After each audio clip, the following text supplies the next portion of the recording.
The manhwa opens with Chun Mu, his breath ragged and heavy, struggled to maintain his composure. Sweat dripped down his face as he gasped for air, the intensity of the moment evident in his expression. A sinister, glowing sign loomed above him, its message clear. Turn left ahead. Do not jump through windows. Please follow the rules.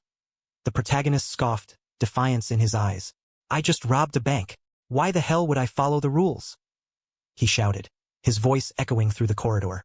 As he sprinted forward, a group of pursuers closed in, their shouts filling the air. Stop right there, one of them yelled, while another commanded, Get him now! Chun Mu's heart raced as he realized, **T, they're right behind me. With no other choice, he dashed into an empty room, the decision made in an instant. I have no other choice, he resolved, before launching himself through the window with a fierce cry, Hiya! Glass shattered around him as he leaped into the unknown, determined to escape. Chun Mu landed on the ground with a thud, his breath coming in ragged gasps. I made it! He exclaimed, relief washing over him as he crouched beneath the window. Suddenly, a loud crash echoed behind him. What? He shouted, spinning around just in time to see shards of glass flying through the air. The impact sent him reeling backward, his body twisting as he cried out. Pain shot through him as he struggled to regain his balance. He hit the pavement hard, blood trickling from his mouth. Above him, a menacing figure loomed, its voice cold and mocking. Humans who break the rules have only one fate, death. Now become my food, it declared, flanked by two sinister companions, their eyes gleaming with malice. Chun Mu clutched his chest, his face contorted with pain and anger. Damn you, he muttered, his voice filled with defiance. The protagonist stood against a backdrop of chaos, his expression resolute. My name is Chun Mu. I've struggled to survive in this supernatural apocalypse for 5 years. He reflected, the weight of his journey evident in his eyes. Scenes of terror unfolded around him as people fled in panic, pursued by monstrous creatures. I was always cautious, hiding and running.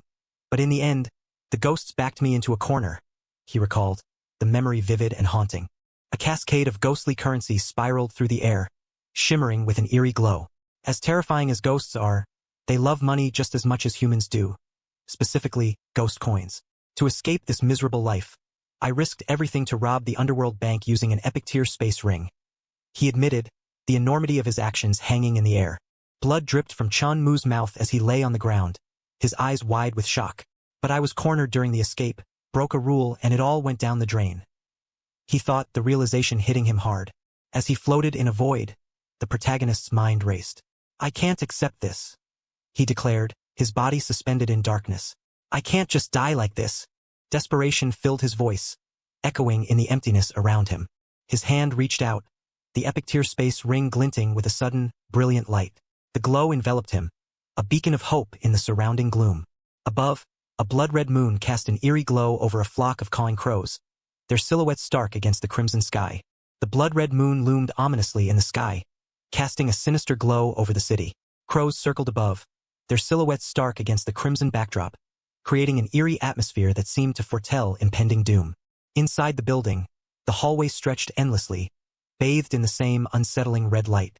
The lockers and doors stood silent, as if holding their breath in anticipation of what was to come. Chun Mu, the protagonist, lay slumped over a desk in a classroom. His eyes were wide open, reflecting a mix of confusion and disbelief. The room was filled with an unsettling stillness, broken only by the faint rustle of paper. Suddenly, he jolted upright, his expression shifting to one of shock. He exclaimed, his voice echoing in the quiet room. The unexpected sound seemed to reverberate through the air, heightening the tension that hung heavily around him. The protagonist sat up abruptly, his eyes wide with realization. Am I reborn? He wondered aloud, the question hanging in the air. Around him, the classroom buzzed with whispers. A young man leaned over to a girl, his voice urgent. Did you hear? A ghost scenario appeared in our city, he exclaimed. She nodded, her expression serious. Yeah, they say breaking the rules means severe punishment. If you're lucky, you lose a limb. If not, you lose your life. The words echoed in his mind. A ghost scenario appeared? Could it be? His gaze shifted to the calendar on the wall, the date glaring back at him. December 31st, 2024. I knew it. I actually returned to the very beginning of the supernatural apocalypse, he thought, a bead of sweat trickling down his face. Do I really have to relive those days of constant fear all over again? Suddenly, a terrifying vision flashed before him.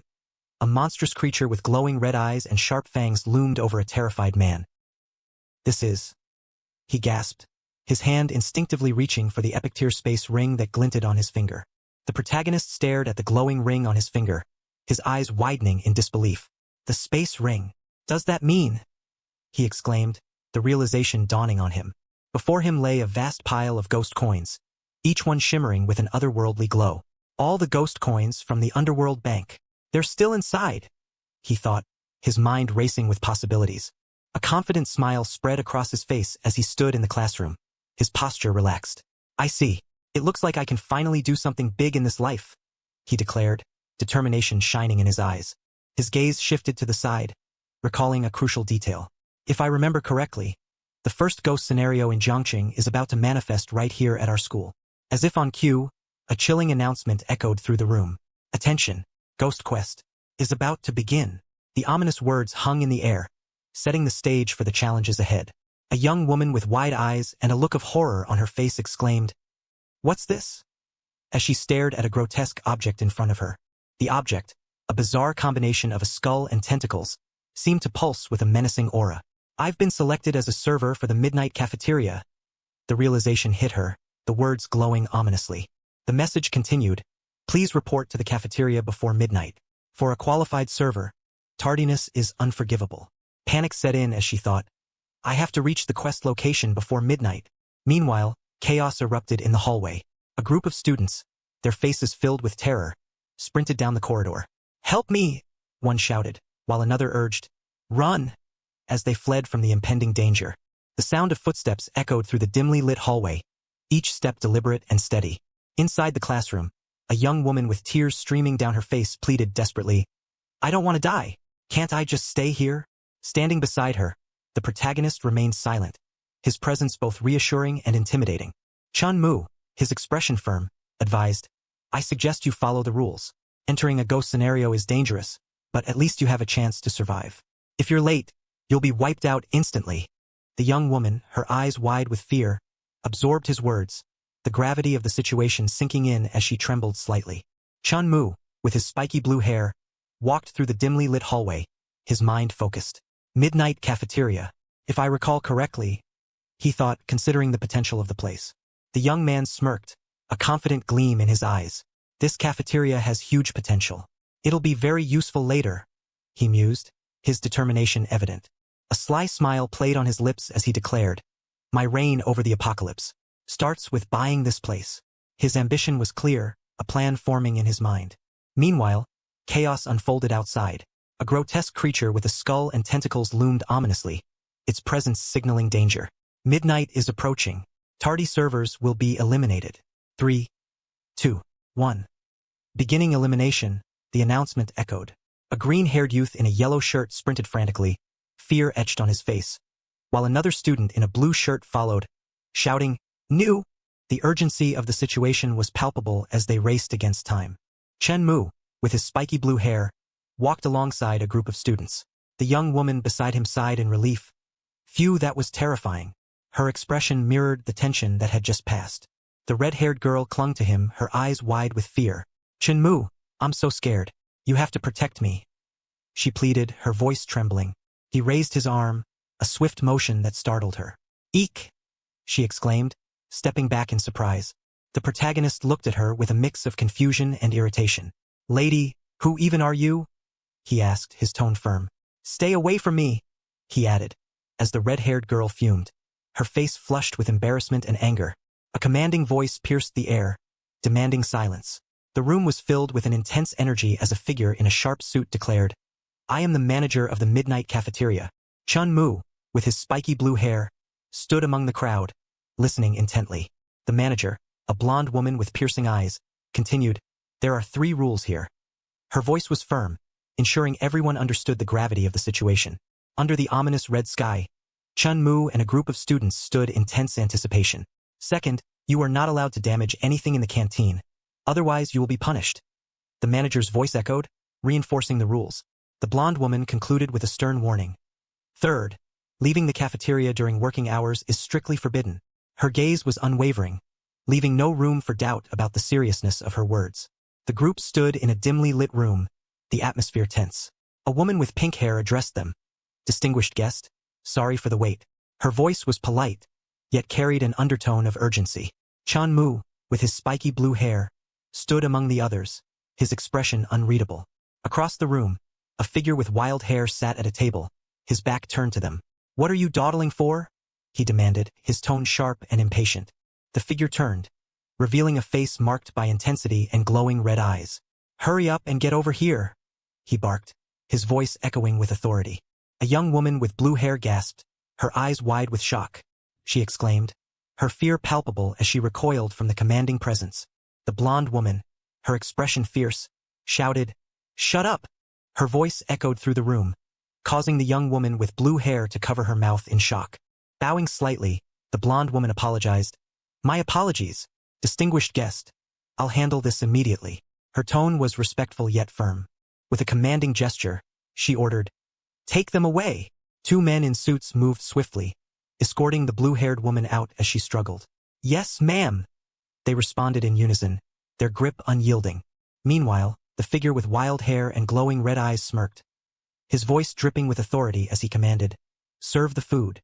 Chun Mu stood by the table, observing the array of peculiar dishes laid out before him. A woman in a yellow sweater gestured towards the food, her voice calm as she said, "Please enjoy." The figure with wild hair eagerly devoured the strange meal, his sharp teeth tearing into the vibrant, glowing food. A red-haired girl watched in horror, her hand covering her mouth as she exclaimed, "What is he eating? That's disgusting." The wild-haired figure, his eyes gleaming with a sinister light, pointed towards the red-haired girl. "You, come here and wipe my mouth," he commanded, his tone leaving no room for refusal. The red-haired girl recoiled, her eyes wide with fear. "No, I don't want to," she whispered, her voice trembling as she faced the daunting demand. Chun Mu stood silently, his expression hidden in shadow, as the red-haired girl beside him pleaded, "Chun Mu, hurry up and help me." Her voice was filled with desperation. He turned slightly, his eyes narrowing as he replied, "It called for you, so why should I go over there?" His tone was dismissive, leaving her feeling more anxious. Frustration etched across her face. She clenched her teeth and muttered, "Damn it!" Her determination was clear despite the fear in her eyes. Reluctantly, she approached the wild-haired figure, a cloth in hand, and asked, "Is this okay?" Her voice trembled as she wiped his mouth, trying to mask her unease. The wild-haired figure grinned mischievously, holding out a peculiar bill. "Very good. Here is your tip," he declared, his voice dripping with satisfaction. The red-haired girl looked at the bill in disbelief, her eyes wide with surprise. "Is this really for me?" she asked, her voice filled with wonder. Two young women, one with a ponytail and the other with green hair, gathered around her, their eyes sparkling with excitement. "It's actually ghost coins," one exclaimed. "I heard ghost coins are extremely precious. They can even make an anomaly become blind." The other added, her voice tinged with awe. The girl with green hair continued, her expression animated. "I heard a rich guy spent $1 million just to buy 10 ghost coins. To think this anomaly would just casually hand out 10 ghost coins as a tip," she marveled, pointing towards the stack of bills in the background. The red-haired girl smirked at Chun Mu, holding up the ghost coins. "Chun Mu, good thing I didn't give this chance to you. You must be dying of regret right now," she taunted, her eyes gleaming with triumph. The wild-haired figure leaned back, a satisfied grin on his face. "I'm done eating. Please take this plate away from me," he instructed, gesturing towards the empty dish in front of him. The young woman with red hair approached him, her demeanor shifting to one of politeness. "No problem, esteemed guest," she replied, carefully picking up the plate with a practiced smile. As she turned, her heel came down hard on the foot of the wild-haired figure, eliciting a sharp cry of pain. He yelped, caught off guard by the unexpected retaliation. The red-haired girl suddenly found herself being pulled forward, her eyes wide with shock as she was dragged across the floor. The wild-haired figure loomed over her, a smirk playing on his lips. "My, you really are reckless. Pay up," he taunted, his voice dripping with mockery. She scrambled to her feet, pointing an accusatory finger at him. "You tripped me on purpose," she exclaimed, her voice filled with indignation. Before she could react further, a shadowy hand gripped her arm tightly, causing her to gasp in surprise. The blonde woman leaned closer, her eyes narrowing with a hint of menace. "Are you sure you want to make compensation?" she asked, her voice dripping with challenge. The red-haired girl clutched the ghost coins tightly, her expression resolute. I am sure, she affirmed, determination shining in her eyes. Chun Mu, with his spiky blue hair, stepped forward, his expression stern. Fool, you just gave up your last chance at survival. You won't be leaving here alive, he warned, his voice filled with a mix of frustration and concern. Chun Mu stood firm, his expression unyielding as the red-haired girl protested. Nonsense, I already paid the compensation. Her voice was filled with frustration, but he remained silent, his eyes fixed on her with a mix of pity and sternness. The blonde woman, holding a bill, looked at her with a calm yet firm demeanor. I'm sorry, but the price of a plate in this cafeteria is 20 ghost coins. Your money is not enough, she declared, her voice carrying an air of finality. The red-haired girl, disbelief etched on her face, exclaimed, Impossible. This money could be exchanged for 1,000,000 on the outside. How could it not be enough to buy a single plate? Her voice trembled with desperation. The blonde woman leaned closer, her expression turning sinister. We don't care about the money you humans use, she retorted, her eyes gleaming with a menacing light. The atmosphere grew tense as the blonde woman loomed over the red-haired girl, her smile widening into something more threatening. How should I punish you? She mused, her voice dripping with a chilling intent. The red-haired girl clutched her chest, her eyes wide with fear. I don't want to die, she whispered, her voice trembling as she faced the looming threat. Her expression remained frozen in terror, the words echoing in her mind. I don't want to die. A wild-haired figure laughed maniacally, his voice echoing through the room. Ha ha ha ha ha, he cackled, finding amusement in the fear he inspired. It's truly amusing to watch the terrified expressions of humans. Chun Mu stood with his arms crossed, observing the scene with a stern gaze. The wild-haired figure turned, considering his next move. Who should I choose to serve me next? He mused aloud. 2 women nearby pleaded, Don't pick me, and I don't want to do it either, as they shrank back in fear. The wild-haired figure sneered at Chun Mu, his voice taunting. Kid, aren't you afraid? He asked, his eyes gleaming with a sinister light. Chun Mu, with his spiky blue hair, met the challenge head-on. Why should I be afraid? He replied, his voice steady and unwavering. The wild-haired figure grinned, holding up a bill enticingly. You're the one, then. Hurry up and clear this plate for me, and these 10 ghost coins are yours, he offered, his tone dripping with mockery. A young woman with concern etched on her face called out, Chun Mu, don't go. He's trying to get you killed. Her voice was filled with urgency. Chun Mu glanced at her reassuringly. Don't worry, I have my ways, he replied, confidence radiating from his calm demeanor. Chun Mu stood before the wild-haired figure, who sat with a smug expression, holding out a glowing bill. Just clearing a plate, right? The figure taunted, his voice dripping with mockery. The MC youth reached out, swiftly snatching the bill from the figure's hand, his movements confident and precise. As he turned away, the wild-haired figure's eyes widened in surprise, a plate suddenly flying through the air towards Chun Mu. The plate shattered against the wall with a loud crash, fragments scattering across the floor, leaving the room in stunned silence. The red-haired girl exclaimed in shock, her eyes wide with disbelief. Around her, a blonde woman, a wild-haired man, and 2 other women shared her astonishment, their expressions mirroring her surprise. Chun Mu, with his spiky blue hair, stood resolute, his voice cutting through the tension. Let's not waste time. Skip straight to the next step, he declared, his determination evident. The red-haired girl laughed maniacally, her voice filled with a sinister glee. Ha ha ha, your money isn't enough for compensation either. Get ready to die, she taunted, her eyes gleaming with malice. The blonde woman confronted Chun Mu, her tone icy. You damaged property. Either pay up or die. He remained unfazed, responding calmly. Don't rush. Please serve me a 10 ghost coin portion of peanuts. I'll eat it right here. A hand extended, holding a glowing bill with a skull emblem, its eerie light casting shadows across the room. The blonde woman, her eyes wide with confusion, demanded, What is the meaning of this? As she clutched the bill. Chun Mu, with his spiky blue hair, explained confidently, The rules state that anyone who makes a purchase is a guest of the cafeteria, and all cafeteria employees cannot refuse a guest's request. Isn't that right? Standing tall, he continued, Therefore, I choose to become a guest, and I demand that the compensation be waived. His determination was unwavering, as the wild-haired man beside him looked on in disbelief. The blonde woman, her eyes gleaming with intrigue, remarked, What a smart guest. Chun Mu, with his spiky blue hair, stood beside her, his expression calm yet alert. She leaned forward slightly, her curiosity evident. May I ask your name? She inquired, her voice carrying a hint of admiration. The protagonist responded with a slight nod. You flatter me. I am Chun Mu. His tone was polite yet firm, maintaining his composed demeanor. Suddenly, the red-haired girl interjected, her voice sharp and commanding. What are you doing? Kill him, quick. He also broke a plate. Her eyes were filled with urgency as she pointed accusingly at him.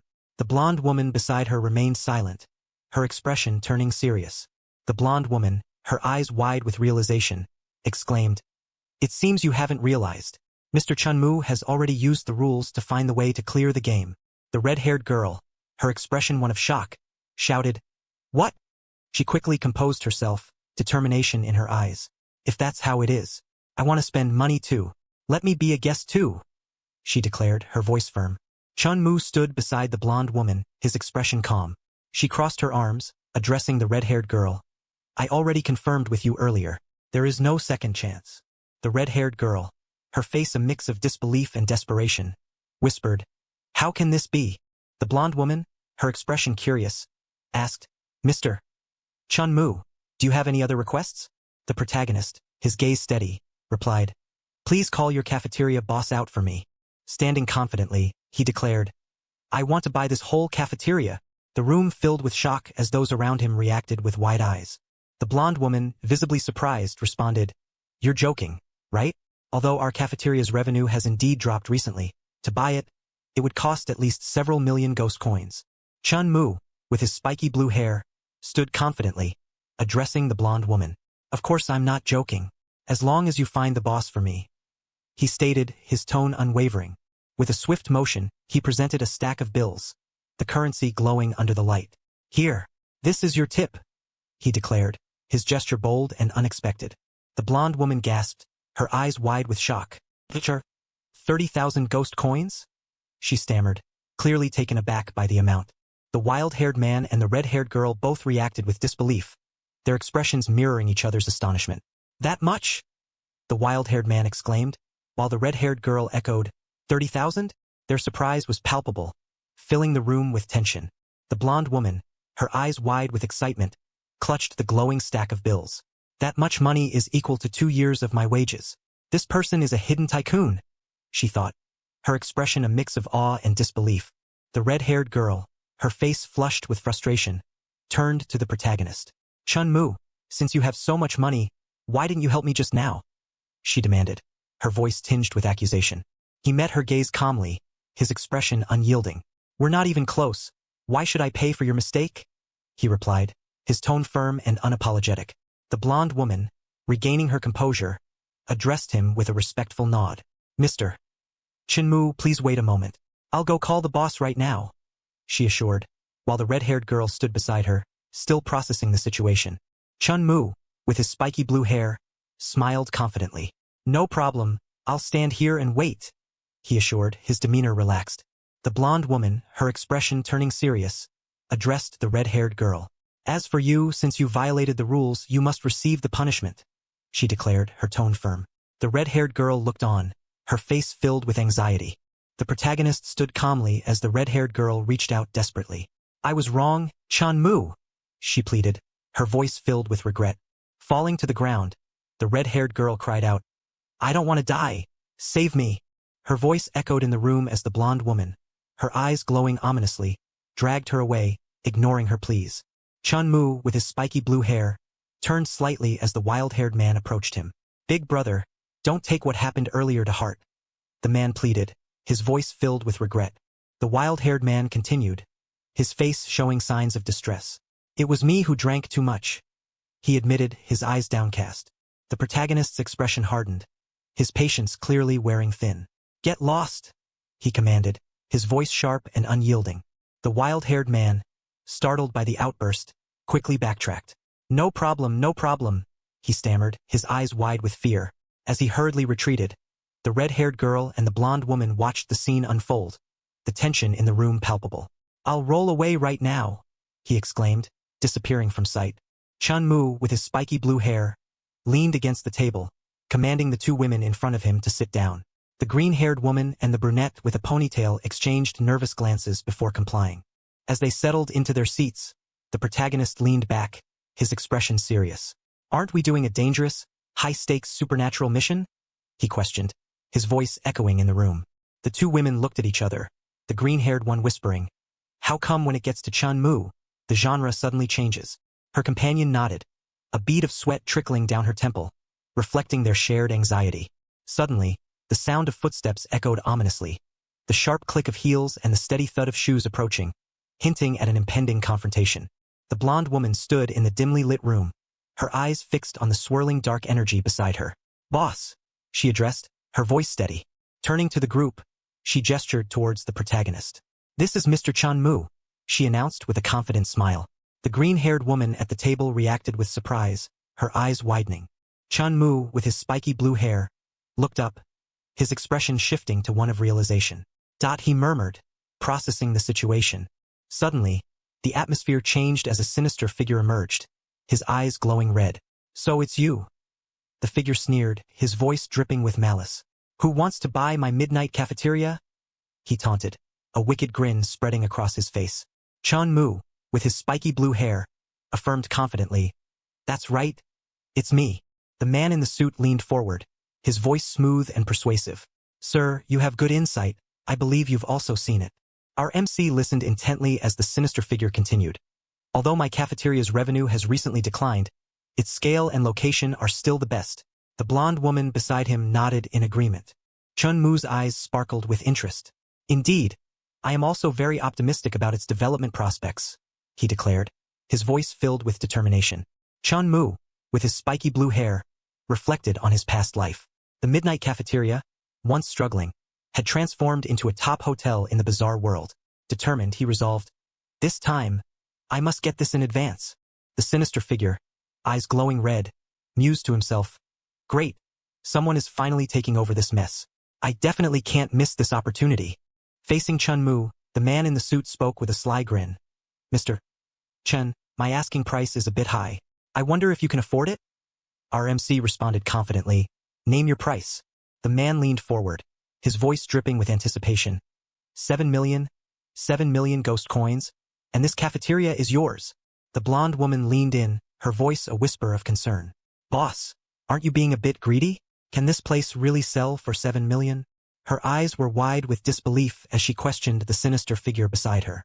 Chun Mu, with his spiky blue hair, remained deep in thought, his expression unreadable. The room seemed to hold its breath, waiting for his response. The sinister figure's confidence wavered, beads of sweat forming on his brow. "No, it might be too high," he thought, his earlier bravado slipping away. Our MC finally spoke, his voice calm and decisive. "Mr. Chun, if 7 million isn't suitable, we can still negotiate," the man offered, desperation creeping into his tone. Chun Mu shook his head slightly. "No need," he replied, his decision firm. Chun Mu, with his spiky blue hair, smiled confidently. "I'll offer 8 million. Let's make the deal right now," he declared, his eyes sparkling with determination. The sinister figure's eyes widened in shock. 8 million? He exclaimed, disbelief etched on his face. The blonde woman beside him looked equally stunned. "Mr. Chun, you're not joking with me, are you?" she asked, her voice filled with surprise. RMC shook his head, a sly smile playing on his lips. "Of course not. I have one condition for increasing the price," he stated, his tone firm and unwavering. The sinister figure leaned forward eagerly, his red eyes gleaming with curiosity. "Please tell me," he urged, clearly intrigued by the unexpected turn of events. The blonde woman stood firm, her expression resolute as she declared, "All the employees in the cafeteria must stay with me. You can't take them." Her voice was unwavering, filled with determination. She looked at him with a hint of curiosity. "You want to keep us?" she asked, her eyes wide with intrigue. Meanwhile, the sinister figure, with his pale face and long hair, smirked. "Anyway, once I sell the cafeteria, I'm planning to run away," he confessed, his tone dismissive. The man continued, his voice dripping with indifference. "Who cares about these lonely ghosts? It's perfect. I won't have to pay their overdue wages." His words were callous, revealing his true intentions. With a gleeful expression, he turned to Chun Mu, his eyes sparkling with anticipation. "No problem. I'll leave all these employees to you," he exclaimed, his voice filled with false generosity. "Mr. Chun, how long will it take for you to make the payment? I'd like to prepare the contract as soon as possible," he added, eager to finalize the deal. Chun Mu, with his spiky blue hair, grinned confidently. Right now, let's do it. I like cash payments, he declared, holding up a small stack of bills. The room was filled with a dazzling display of money, piled high and shimmering under the lights. The sinister figure, eyes wide with shock, exclaimed, "My God!" As he leaned back in disbelief. The blond man, his eyes now filled with dollar signs, marveled at the sight. 8 million just like that, so easily brought out, he muttered, unable to hide his amazement. With a satisfied smile, he reached for the contract. Mr. Chun, doing business with you is truly a pleasure, he said, ready to finalize the deal. The sinister figure, with a gleam in his eyes, leaned forward and said, "Sign here, and this cafeteria will be yours." Chun Mu, with his spiky blue hair, took the pen and began to sign the document, his expression focused and determined. As he completed his signature, a mysterious purple aura began to emanate from the paper, catching him by surprise. "This is," he murmured, eyes widening in astonishment. The sinister figure reassured him with a smile. "Don't worry, this is the power of rules. After signing the contract, you will be the owner of this cafeteria. No one else can forcibly take this cafeteria, including me." Chun Mu, with his spiky blue hair, felt a surge of energy coursing through him. "I can feel it," he murmured, as a vibrant purple aura enveloped his hand. The connection between him and the cafeteria became clear, much like the bond he had with the spatial ring.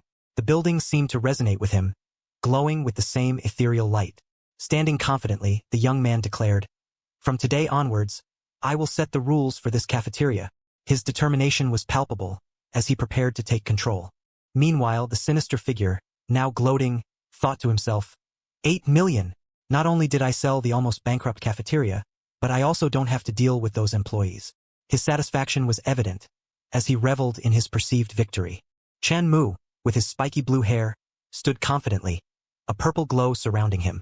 8 million, and I got a bizarre scene worth tens of billions in the future, he mused, a satisfied grin spreading across his face.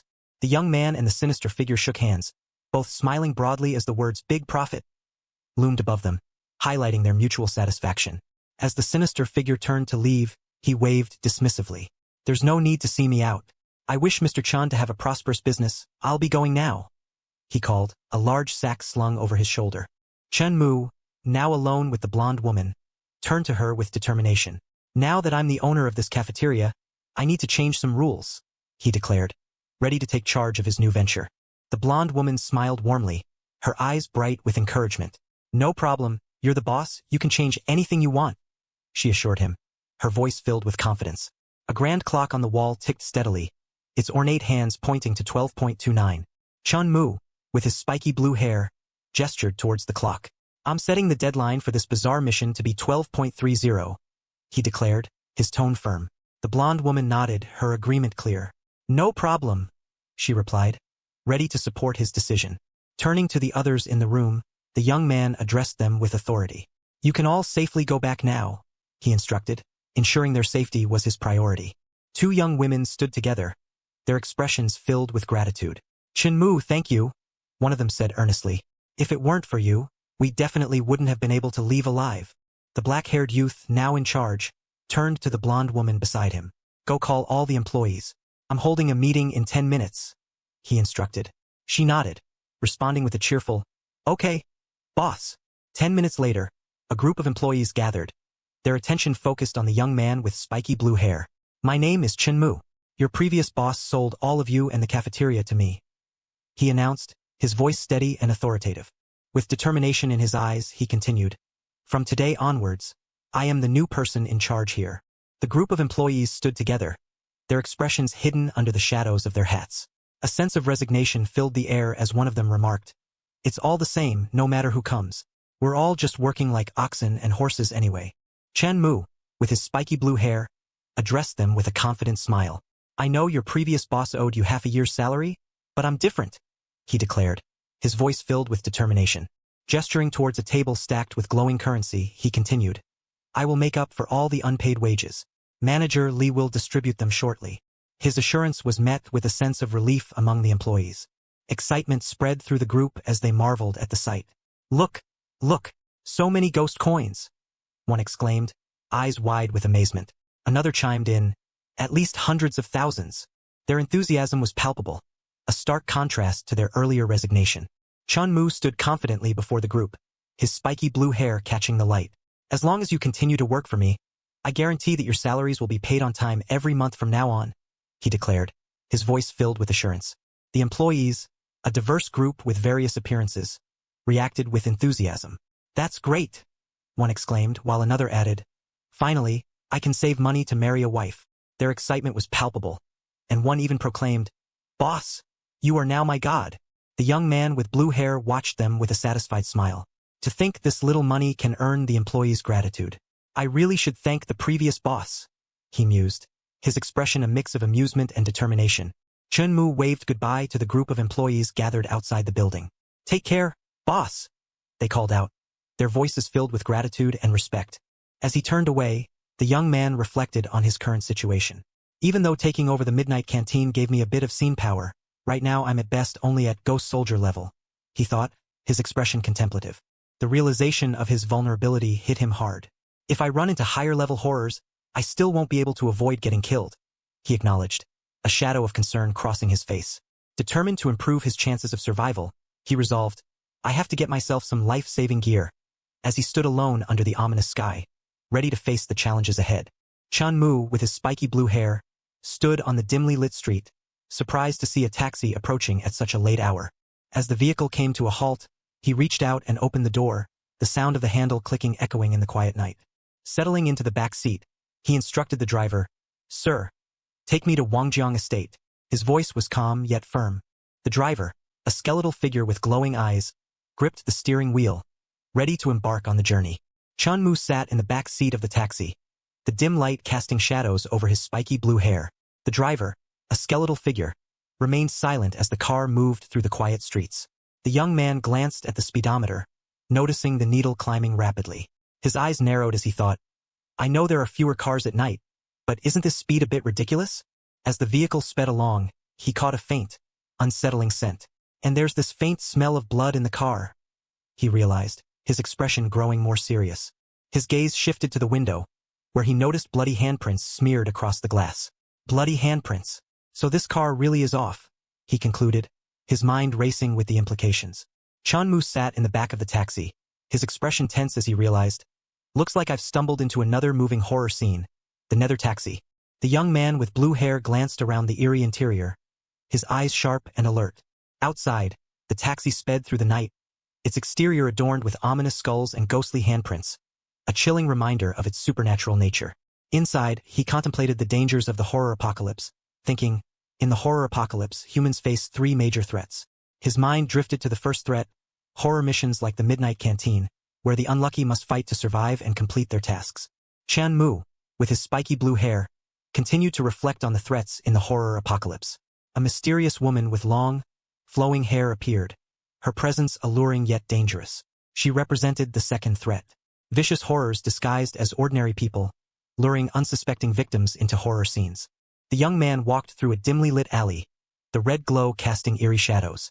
He pondered the third threat, the one that catches you unaware, where you don't even realize you've stepped into a horror scene until it's too late. Blood pooled ominously on the ground, a chilling reminder of the danger. Chun Mu recalled the rules for the nether taxi from his past life. As long as he had enough ghost coins to pay the fare, he could leave safely, a small comfort in the midst of chaos. Chun Mu, with his spiky blue hair, recalled the dire consequences of not having enough ghost coins. If you don't have money, then you have to jump out before the car speeds up, or you're done for, he thought, watching the eerie glow of the nether taxi as it raced through the night. The young man remembered the fate of those who were unfortunate enough to enter the taxi without preparation. If you're dumb, broke, and unlucky enough to get into the nether taxi, then you can only end up as a meal for the horror, he mused, the image of a ghostly figure looming in his mind. Despite the risks, he acknowledged the benefits. But the bigger the waves, the pricier the fish. The nether taxi is incredibly fast, so it's a great way to get around, and while you're inside it, you're immune to other horror's attacks. He reasoned, a determined look in his eyes. Sitting in the back seat, the young man resolved, I need to find a way to make this car mine. A sly smile playing on his lips as he contemplated the possibilities. The scene continues. The scene continues. The scene continues. The scene continues. Chun Mu, with his spiky blue hair, sat confidently in the back of the nether taxi, a sly smile on his face. No eyes and you can still drive this fast? Truly a veteran driver, he remarked, his tone both impressed and mocking. The skeletal driver, its eyes glowing eerily, snapped back, "Cut the crap. If you can't pay the fare, then die." The threat hung in the air, a chilling reminder of the stakes. The young man, unfazed, leaned forward with a smirk. "Who said I can't pay?" he challenged, his hand moving with a swift, confident motion. A stack of ghost coins appeared, glowing ominously. "Here, I dare to offer it. Do you dare to take it?" he taunted, the air thick with tension. The skeletal figure's eyes widened in shock. "This brat actually has 10,000 ghost coins?" it thought, disbelief etched into its bony features. The skeletal driver, its hollow eyes fixed on the road, reiterated the rules of the nether taxi. According to the nether taxi's rules, as long as the passenger pays the fare, they can get off safely, it stated, the meter glowing ominously in the dim light. Chun Mu, with his spiky blue hair, leaned back, a knowing smirk on his face. "But you deliberately blocked the meter with your body," he accused, his eyes narrowing, "keeping me from seeing the actual fare and trying to scare me with a sky-high price." The young man crossed his arms, his confidence unshaken. "You were certain I couldn't pay in ghost coins, so that way you'd have a nice, justified excuse to eat me, right?" he challenged, his voice dripping with sarcasm. The skeletal figure's jaw tightened, a flicker of doubt crossing its bony features. Just who is this kid? It's only been a month since the apocalypse started. How can he understand scene rules this well? It wondered, its mind racing. The meter displayed a glowing number, revealing the truth. "Didn't expect you to be this shady. The real fare is 10, and you dared to ask me for 10,000. Chun Mu accused, his voice laced with disdain. The skeletal driver, unfazed, retorted with a dismissive tone. "Humph, just pay up and get out. Quit yapping so much." The young man, undeterred, leaned back with a confident grin. "No need to rush. Don't these ghost coins tempt you? Don't you want them?" he teased, holding the glowing currency enticingly. The skeletal figure's hollow eyes fixed on the shimmering stack. "Humph, even if I want them, you think you can really give them to me?" It challenged, skepticism evident in its voice. Chun Mu, with a confident grin, extended his hand towards the skeletal figure. "Of course I can. I'll even add another 10,000, he declared, his voice filled with daring. The skeletal driver, taken aback, questioned, "What are you playing at?" The skeletal figure's eyes widened in disbelief as it clutched the glowing ghost coins. The allure of the money was undeniable, and its expression shifted to one of greed. The young man leaned back, his demeanor calm and assured. "As long as you agree to my terms, these 20,000 are all yours, and you'll get the same amount every month from now on," he proposed, his eyes gleaming with confidence. The skeletal driver, intrigued yet cautious, leaned forward. "What terms?" it inquired, its curiosity piqued by the unexpected offer. Chun Mu leaned forward, his expression confident as he proposed. "Be my personal driver, on call whenever I need you. Do a good job and I'll even give you extra bonuses." The skeletal driver, taken aback by the offer, pondered aloud. "I slave away driving a taxi for a whole month and barely clear 3,000. And he just waves his hand and offers 20,000? The young man snapped his fingers, a sharp sound echoing through the car. Instantly, a stack of glowing ghost coins appeared, shimmering enticingly in the dim light. The skeletal figure's eyes gleamed with dollar signs as it exclaimed, "I accept." The allure of the ghost coins was too tempting to resist. Chun Mu smiled confidently. "Let's sign the contract. Starting tomorrow, you're my exclusive driver," he declared, extending his hand in agreement. The skeletal driver, now identified as Wang Chosher, handed over a phone along with a contract.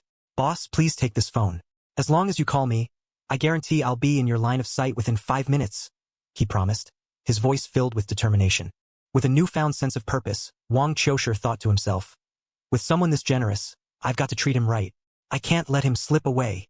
Chun Mu, with a confident smile, instructed, "Good. Tomorrow at 10 in the morning, pick me up at this spot." The protagonist held a document, his expression relaxed yet commanding. Wang Chosher, the skeletal driver, assured him, "Don't worry, boss. I always get things done." His skeletal grin was wide, filled with a newfound enthusiasm. The next morning, sunlight bathed the quiet street. Chun Mu, with a piece of toast in his mouth, reflected on the unfolding horror apocalypse. The horror apocalypse has only just begun, and horror scenes are still popping up one after another, he mused, aware of the challenges ahead. Ordinary people were eager to avoid these terrifying events, yet he seemed ready to face them head-on.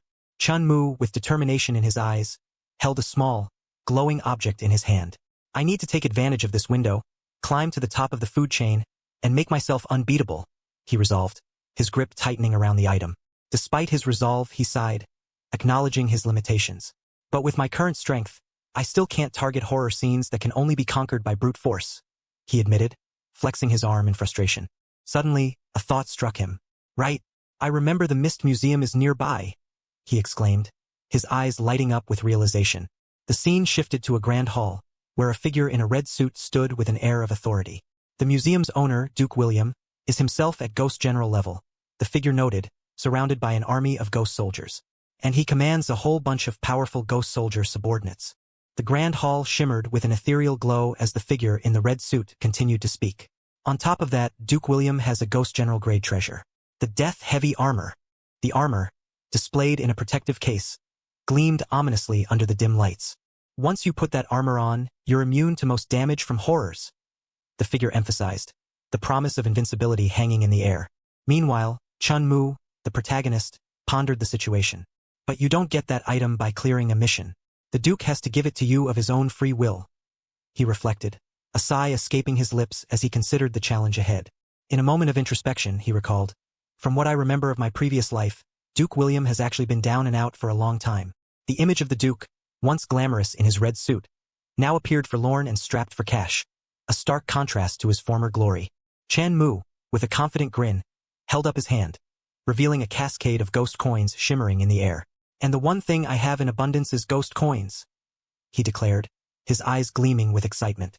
The doorbell rang, its sound echoing through the room, drawing his attention away from the coins.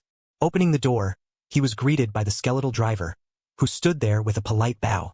Didn't expect you to be this punctual, Chun Mu remarked, slightly surprised. The skeletal figure replied with a grin.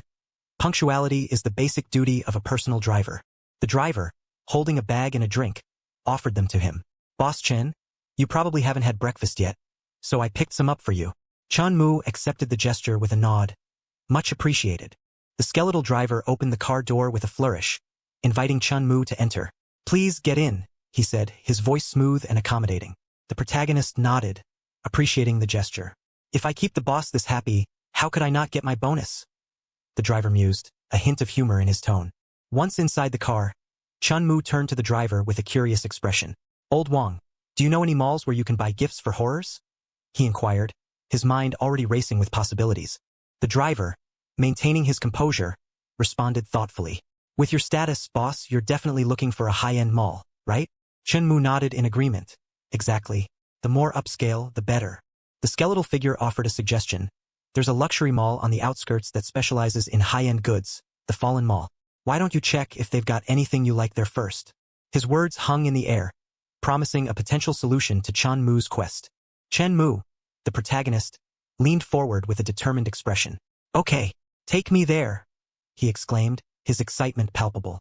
The skeletal driver, with a confident grin, replied, Got it. Sit tight, we're heading out. His hands gripped the steering wheel firmly, ready for the journey. The car sped down the road, a blur of motion as it raced towards its destination, the cityscape flashing by in a rush of color and speed. Inside the vehicle, Chun Mu couldn't help but smile. I didn't expect old Wang to be this enthusiastic. Money really can make horrors work for you, he mused, his eyes gleaming with amusement. The car sped through the dimly lit streets, its headlights cutting through the shadows. Inside, Chun Mu sat beside the skeletal driver, both focused on the road ahead. The protagonist glanced out the window, taking in the unfamiliar surroundings. This is the place? He asked, curiosity evident in his voice. The vehicle came to a halt in front of a towering structure, its facade worn and mysterious. Leaves fluttered gently in the breeze, adding to the eerie atmosphere of the fallen mall. Stepping out of the car, Chun Mu instructed the skeletal figure. Stay here and watch the car. I'll be back after I'm done shopping. The driver nodded, replying with a cheerful, Got it, boss. Chun Mu stood before the entrance of the fallen mall, his back to the skeletal driver who watched him with a contemplative gaze. Leaves drifted lazily around them, adding to the mysterious ambience. The driver mused to himself, Boss Chun really thinks things through. If I leave the nether taxi, at best I'm only ghost soldier level. A visual representation of the ghost soldier level appeared, highlighting the driver's limitations. He imagined a scenario where a robbery occurred, picturing himself easily defeated, lying on the ground with a KO above him, while Chun Mu stood victorious. However, the driver considered another possibility. But if I'm driving the taxi to rescue the boss, then he basically has an invincibility buff, he thought, envisioning the taxi as a powerful force. The skeletal figure grinned, confident that no enemy could touch Chun Mu with his support. With a satisfied expression, the driver concluded, "Genius. Absolutely genius." His admiration for Chun Mu's strategic mind was evident, as he continued to guard the vehicle with renewed determination. As Chun Mu stepped inside the mall, he immediately noticed the chill in the air. It's the height of summer, but inside the mall it's cold as ice. Looks like this really is a horror scene, he muttered, his breath visible in the frigid atmosphere. The protagonist continued deeper into the mall, his eyes catching sight of numerous bloody handprints smeared across the walls. So many bloody handprints. This mall has already devoured a lot of unlucky victims, he observed, his expression growing more serious as he walked through the eerie corridor. Suddenly, a figure emerged from the shadows. A blonde woman in a red suit greeted him with a sinister smile. "Hello, sir. Welcome. May I ask what you would like to buy?" she inquired, her voice smooth yet unsettling. Chun Mu regarded her with a cautious gaze. "This is the Fallen Mall?" he asked, confirming his suspicions about the ominous place. The woman nodded, her grin never faltering, as the tension between them hung in the air. The blonde woman leaned closer, her eyes glowing with an eerie light. "That's right. But don't even think about running," she warned, her voice dripping with malice. Her fingers, sharp and claw-like, rested on Chun Mu's shoulder. "As long as you make a purchase here, you'll be allowed to leave safely." The protagonist met her gaze, unfazed by her sinister demeanor, as the tension between them thickened in the dimly lit corridor. Chun Mu smirked, his eyes glinting with a mix of amusement and challenge. "So that's the rule of your mall?" he remarked, his tone light yet probing. The blonde woman maintained her unsettling grin, her sharp teeth visible as she replied, "Yes. Please make your purchase as soon as possible." Her voice was both inviting and threatening. RMC narrowed his eyes, his expression turning serious. "Humph, don't try that trick on me. If I'm not wrong, even if I don't buy anything, I can still walk out of here safely, right?" he challenged, his confidence unwavering. The woman's eyes widened in surprise, a bead of sweat forming on her brow. How do you know that?" she stammered, her earlier composure shaken by his unexpected insight. Chun Mu's eyes glinted with confidence as he smirked. "I've seen plenty of places like this before." RMC leaned in slightly, his voice steady as he continued. "The rule says that as long as you make a purchase, you can leave the mall. That's actually a misdirection." The blonde woman in the red suit listened intently, a bead of sweat trickling down her face as she realized the depth of his understanding. In a smaller, more whimsical scene, a cartoonish depiction of a shopper and the blonde woman illustrated the trap. "The first-timers who wander in here panic and rush to grab something just so they can escape," she explained, her grin widening. "But in the end, they break the rules because they don't have enough ghost coins to pay," she added, pointing to the empty pockets of the hapless shopper. The blonde woman, now depicted in a cartoonish style, dramatically swallowed a hapless shopper whole, illustrating the dire consequences of failing to pay. "And then the only thing they can leave here is their life," she declared ominously. In another whimsical scene, a small figure representing a shopper stood defiantly before her, refusing to buy. "In fact, breaking this setup is simple," the figure explained. "The rule says that after you spend money, you may leave. It never said that if you don't spend, you can't go." Chun Mu, with a confident smirk, asserted his understanding of the situation. "Even if I turn around and walk out right now, there's nothing you can do to me," he stated, his voice filled with certainty. The blonde woman's eyes widened in shock, her earlier confidence shaken by his bold declaration. The blonde woman, her sharp nails glinting, acknowledged his cleverness. "You're very clever, sir. It's true. A lot of people fall right into that rules trap," she admitted, her voice tinged with reluctant admiration. Chun Mu, RMC, stood confidently as she extended her hand in a gesture of concession. "Since you've already found the way to survive, then you should hurry and go." "I won't stop you," she offered, her grin still present but less menacing. He shrugged nonchalantly, his expression relaxed. "Why would I leave? I'm here to shop," he replied, his tone light yet firm, as if the entire situation amused him. The blonde woman's eyes narrowed in disbelief, her earlier confidence replaced by confusion. "Shop? You?" she questioned, her voice laced with skepticism, as she tried to comprehend his unexpected response. Chun Mu, with a confident smile, gestured upwards. "That's right. Take me to your highest-end counter," he declared, his tone filled with assurance. The blonde woman, her expression a mix of concern and skepticism, warned him. "Sir, please don't throw your life away. The cheapest items in our mall still cost over 10,000 ghost coins." Can you really afford that? She questioned, her voice dripping with doubt. In a whimsical turn, our MC feigned ignorance, cupping his ear. What did you just say? The wind's too loud. I couldn't hear clearly, he teased, holding a stack of ghost coins. The blonde woman, now cartoonishly exaggerated, looked on in surprise. Her eyes sparkled with newfound enthusiasm. I'll take you to the 6th floor right away. Only the luxury goods up there match your distinguished status, she exclaimed, her demeanor shifting to one of eager anticipation.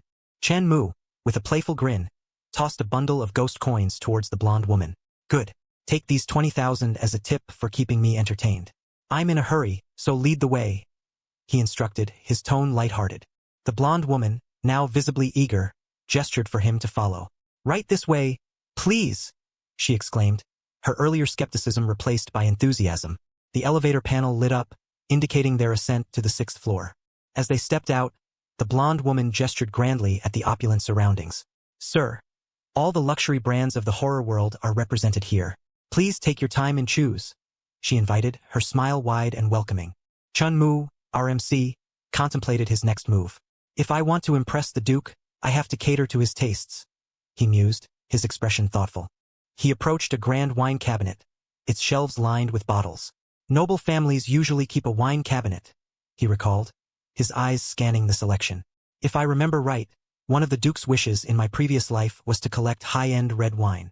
Turning to the blonde woman, he caught her attention with a confident look. She seemed momentarily surprised by his presence. Regaining her composure, she smiled warmly. Sir, what kind of wine would you like? Every product in our store is tailor-made to suit horror's favorite flavors, she offered, gesturing towards the luxurious array of options. The blonde woman, her eyes gleaming with a sinister edge, smirked as she thought to herself. If you can't afford it, you'll end up just like those other hotheads before you, my dinner. Chun Mu, holding a bottle of wine, spoke with determination. Bring me 100 bottles of your most expensive red wine, with the most luxurious packaging you've got, he instructed, his voice steady and commanding.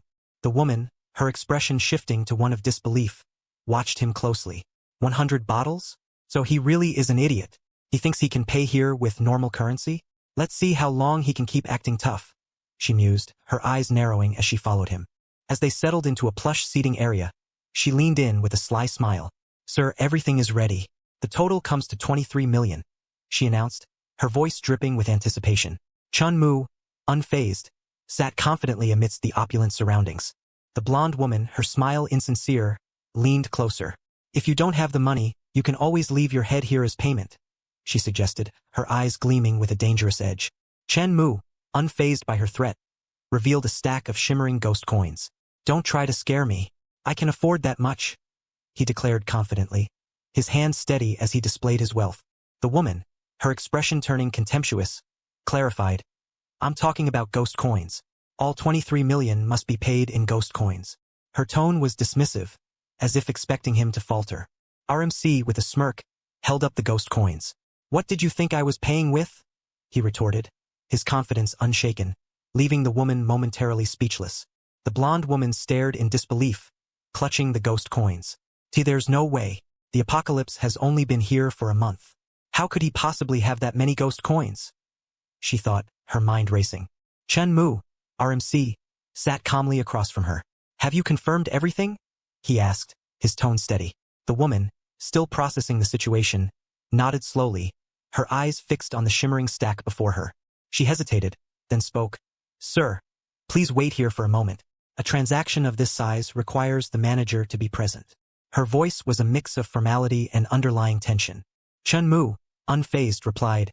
Then hurry up, I've still got things to do. His expression was one of impatience, yet his confidence remained unshaken.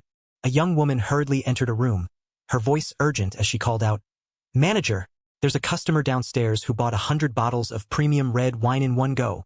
Sun Qian, the fallen mall manager, sat elegantly in her chair, her red hair framing her face. She adjusted her glasses and replied with a hint of skepticism. You didn't mistake another idiot waving human money around for one of our real customers again, did you? The young woman, her expression earnest, insisted. I already checked everything. All 20+ million are downstairs, just sitting there. Please, come see for yourself. Peeking through the door, Sun Qian's eyes widened in disbelief as she saw the shimmering pile. No way, it really is ghost coins? She exclaimed, her voice filled with astonishment. While Chun Mu sat calmly nearby, his presence commanding and assured. Sun Qian adjusted her suit, the fabric shimmering under the light as she prepared herself with a confident stance. Her red hair framed her face perfectly, and she smiled with a composed elegance, her glasses reflecting the light. Approaching Chun Mu, she leaned forward slightly, her voice polite yet firm. "Sorry to keep you waiting. May I ask how we should address you, sir?" she inquired, maintaining her professional demeanor. RMC looked up, his expression calm and composed. "My surname is Chen," he replied, his voice steady and assured. A pair of hands held a gleaming gold card, the light reflecting off its surface. "Mr. Chun, you've spent over 20 million. Congratulations on becoming the Fallen Mall's very first gold customer," the voice announced, the words carrying a sense of achievement. RMC looked up, his expression a mix of amusement and determination. "I know you're excited, but don't get ahead of yourself. I'm not done shopping yet," he replied, his tone confident. The red-haired woman, holding the card, seemed momentarily taken aback by his declaration. Her eyes widened in surprise, her hand instinctively moving to adjust her glasses. "You're not done yet?" she exclaimed, her voice filled with disbelief at his continued ambition. The red-haired woman, her eyes wide with surprise, exclaimed, "You're still not done." Her disbelief was evident as she adjusted her glasses, trying to comprehend the situation. Chun Mu, with a confident smile, replied, "Of course not." His tone was light-hearted as he continued, "These 100 bottles are just the beginning." The young woman beside him seemed both impressed and bewildered by his ambition. She regained her composure, offering a professional smile. "If you have any other needs, I can introduce everything to you one by one," she suggested, eager to assist further. RMC waved his hand dismissively, his expression relaxed. "No need to go through all that. Just bring out the most expensive jewelry you've got," he instructed, his eyes gleaming with determination. The red-haired woman, overwhelmed by the situation, exclaimed, "Oh, okay, Mr. Chan." Her eyes swirled with disbelief as she tried to process the extent of his wealth, thinking to herself that he was rich to an inhuman degree. A dazzling crystal necklace was presented, its brilliance capturing the light. This crystal necklace worth 1 million ghost coins is one of the most expensive pieces of jewelry in the entire mall, she explained, her voice filled with awe. RMC, Chun Mu, stood confidently before the display. "Wrap it up," he instructed, his tone decisive as he addressed the blonde woman assisting him. As he considered the necklace, a serene smile crossed his face. Such a beautiful crystal necklace. Nothing could be more fitting for the Duke's wife, he mused, envisioning the perfect recipient for the exquisite piece. RMC gazed at the display of luxurious watches, their faces gleaming under the lights. "I'll take these watches as well," he declared, his decision firm and unwavering. The red-haired woman, her expression professional yet slightly awed, responded with a smile. "No problem. That'll be a total of 5 million ghost coins. Please rest a moment while we pack everything up."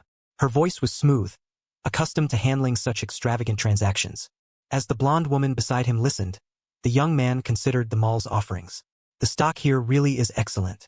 This place is definitely going to become a prime shopping spot for horrors in the future. I might as well just buy the whole mall now," he mused, his ambition boundless. With a determined look, he turned to the blonde woman. "Is the person in charge here? I'd like to speak with them. Ask them how much it would cost to sell me this mall." His words were bold, reflecting his confidence and vision for the future. The red-haired woman stared in shock, her eyes wide behind her glasses. "Buy the mall? I only saw you as a customer, but you want to become my boss?" she exclaimed, her voice filled with disbelief. Regaining her composure, she addressed him with a more measured tone. "I'm sorry, Mr. Chun. Our higher-ups are on a business trip. I don't have the authority to make that decision. Once they're back, I'll let you know right away. Okay?" Her professionalism shone through despite the unexpected proposal. Chun Mu, RMC, nodded with a calm smile. "All right, that'll have to do for now," he replied, his demeanor relaxed and confident. The red-haired woman, eager to maintain their good rapport, offered, "Mr. Chun, if you'd like, I can issue you a supreme black gold card." Her suggestion was accompanied by a warm smile, hoping to accommodate his needs further. Chun Mu, with his spiky blue hair, looked intently at the red-haired woman. "What kind of privileges does it come with?" he inquired, his curiosity piqued by the offer of the supreme black gold card. The red-haired woman, maintaining her professional demeanor, explained with a confident smile. "With this card, you can freely modify the Fallen Mall's mission rules. Your status will be the same as a scene boss. Her words carried a sense of importance and exclusivity. She continued, her tone inviting, "If you ever want to shop here, we'll clear out all other customers in advance to guarantee you the highest level shopping experience." Her offer was accompanied by a gesture, emphasizing the special treatment he would receive. Our MC nodded, his decision made. "Then please issue one for me. Also, I'll need 50 gift cards, each with a limit of 5,000 ghost coins," he requested, his voice steady and assured. The red-haired woman listened attentively, ready to fulfill his demands. The red-haired woman presented the supreme black gold card to Chun Mu, her expression warm and accommodating. "Here is your supreme black gold card, and these 50 gift cards are on the house as a small token of my appreciation," she said, her voice filled with sincerity. Our MC accepted the card with a slight nod, his eyes reflecting gratitude. "Much obliged," he replied, his tone courteous yet confident. As he reached out, a bright light emanated from his hand, casting a radiant glow around him. The energy seemed to pulse with a life of its own, capturing the attention of everyone nearby. The red-haired woman watched in awe, her eyes widening as she observed the spectacle. So young and he already has a spatial ring. This guy is definitely not simple, she thought, her mind racing with the implications of his abilities. Chun Mu, with his spiky blue hair, declared, "That'll be all for today. I've got other business to take care of, so I'll be leaving first." His tone was decisive as he prepared to depart. The red-haired woman, along with her colleagues, bowed respectfully. "We bid farewell to our supreme black gold VIP, Mr. Chun. We look forward to your next visit," she said, her voice filled with warmth and professionalism. Inside a sleek car, a skull-faced figure marveled, "Supreme black gold? You have to spend at least tens of millions to reach that tier, right?" The astonishment was evident in his voice. Outside, the skull-faced attendant, dressed impeccably in a suit, gestured towards the car. "This way, boss," he announced, his demeanor extra attentive as he guided our MC. Inside the car, our MC sat with a composed expression. The skull-faced figure beside him inquired, "Where to next?" Without haste, the young man extended his hand, offering a small red box. "No rush. Take this," he said calmly. The skull-faced attendant, intrigued, accepted the box, asking, "What's this?" With a friendly smile, Chun Mu replied, "It's for you. Open it and see if you like it." The skull-faced attendant's eyes widened in shock as he opened the red box, exclaiming, "Holy!" The glow from the box illuminated his face, highlighting his surprise. Inside, a dazzling light revealed a luxurious watch, causing the attendant to gasp, "This is a zombie Denton watch." His voice was filled with awe as he admired the exquisite gift. Overwhelmed, the skull-faced figure protested, "Boss, this gift is way too expensive. I can't accept it." His expression was a mix of gratitude and disbelief. Chun Mu, with a reassuring smile, responded warmly, "Take it. As long as you stick with me and work hard, there'll be plenty more benefits down the road."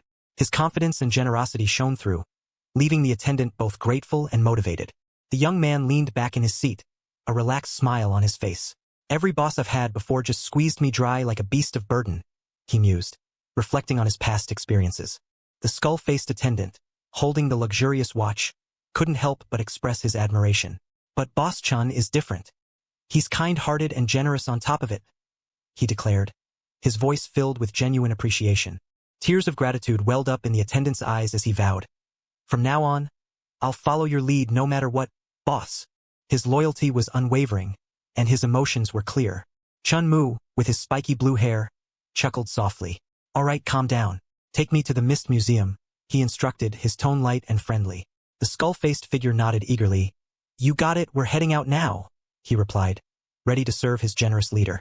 The car sped through the city streets, its tires screeching as it took a sharp turn. As the vehicle continued its journey, the scenery shifted to a more secluded area, the road lined with dense trees. Inside, Chun Mu, with his spiky blue hair, was deep in thought. "I've already laid so much groundwork. This time, I have to get my hands on the death-heavy armor," he resolved, determination etched on his face. The car accelerated further, its headlights cutting through the darkness as it raced towards its destination. The skull-faced attendant turned to Chun Mu, announcing, "Boss, we're here." The car door swung open, and a pair of sneakers stepped onto the pavement, the figure emerging with purpose. Chun Mu, with his spiky blue hair, instructed, "Go find a place nearby to rest. I'll call you when I'm done." His voice was calm and assured. The attendant nodded, replying with enthusiasm, "No problem." as he watched his leader stride confidently into the night. A group of 4 individuals approached a massive, intricately carved door. The tall, broad-shouldered man led the way, followed closely by a woman in a striking red dress. 2 younger men trailed behind, their expressions a mix of curiosity and determination. Nearby, Chun Mu, with his spiky blue hair, observed the scene. His eyes narrowed as he noticed the group. "Another one?" he muttered, his voice tinged with intrigue. The blonde-haired youth from the group turned to Chun Mu, surprise evident on his face. "Bro, you got the mission notice too?" he asked, his voice eager. The young man beside him grinned, adding, "Team up with us. The more people we have, the better our chances." The blonde-haired youth looked at Chun Mu with surprise. "Bro, you got the mission notice too?" he asked eagerly. His companion, a young man with a mischievous grin, chimed in, "Team up with us. The more people we've got, the better our odds." Chun Mu, with his spiky blue hair, turned away from them, his expression indifferent. "Not interested," he replied curtly, dismissing their offer. His eyes narrowed as he continued, "Betrayal and backstabbing are everyday things in the apocalypse. If you team up with random people, you won't even know how you died." The blonde youth, feeling slighted, pointed at Chun Mu, his voice rising in frustration. "Hey, this kid's way too full of himself, isn't he?" he exclaimed to his friend. "Putting on the cool loner act at a time like this? Without brothers watching your back, you're only heading for one ending. Death." Chun Mu, with his spiky blue hair, stood amidst the chaos, reflecting on his survival in the supernatural apocalypse. Nearby, a blonde woman clung to a man with a mustache, her voice trembling as she expressed her fear about the horror mission. He reassured her, boasting about acquiring rare ghost coins to ensure their success. The man, with a determined look, revealed the fortune he spent on the ghost coins, emphasizing their importance for the mission. The blonde woman gazed at him with admiration, pleading for his support. He promised her that if she behaved, he would leave his wife and marry her once the mission was over. Chun Mu observed the couple nearby, his expression unreadable. Didn't expect that fatty to manage to get ghost coins, he thought, noting the man's success with a hint of surprise. The man with the mustache noticed Chun Mu's gaze and confronted him. "What are you staring at? Never seen a rich guy before?" he challenged, his tone defensive. Suddenly, the massive doors swung open with a dramatic force, drawing everyone's attention. As the group gathered, a voice welcomed them. "Welcome to the Mist Museum. You will be visiting the reclusive ghost general, Duke William, and his family as guests." Chun Mu stood among them, his expression serious, ready for what lay ahead. Chun Mu walked with the group, his spiky blue hair catching the dim light as they moved through the shadowy corridor. The blonde youth and his companion followed closely, their expressions tense. The man with the mustache held the blonde woman protectively, whispering reassurances as they advanced. The group paused before a grand entrance, the air thick with anticipation. A voice echoed, inviting them to enjoy the banquet prepared by the Duke. Chun Mu stood at the back, his eyes fixed on the imposing doors ahead. The young man with the mischievous grin approached the door, a confident smirk on his face. His companion, the blonde youth, watched nervously as he reached out, ready to open it. With a creak, the door began to open, revealing a sliver of the mysterious room beyond. A hand, pale and ghostly, appeared in the gap, beckoning them inside. The butler, Ron, stood in the dimly lit hall, his eyes glowing eerily as he welcomed the guests. "More guests have arrived. Please come in," he announced, his voice echoing through the space. Outside, the grand structure of the Mist Museum loomed ominously, shrouded in swirling purple mist that danced around its towering spires. As the mist thickened, Ron's figure emerged from the shadows, his presence commanding and unsettling. The air was filled with an eerie silence, broken only by the soft rustle of the mist. 2 young men, one with blue hair and the other blonde, stood frozen in fear. "If this is a horror?" the protagonist stammered, his voice trembling. "It's my first time seeing one," the blonde companion replied, equally shaken by the sight before them. The blonde woman clung to the man with the mustache, her voice filled with worry. "Brother Hai, he won't eat us from behind while we're entering, right?" she asked, her eyes wide with fear. The man reassured her, "Don't be afraid, he's just a minion. He wouldn't dare do anything to us." Nearby, the butler, Ron, stood with an air of disdain, just like the last bunch.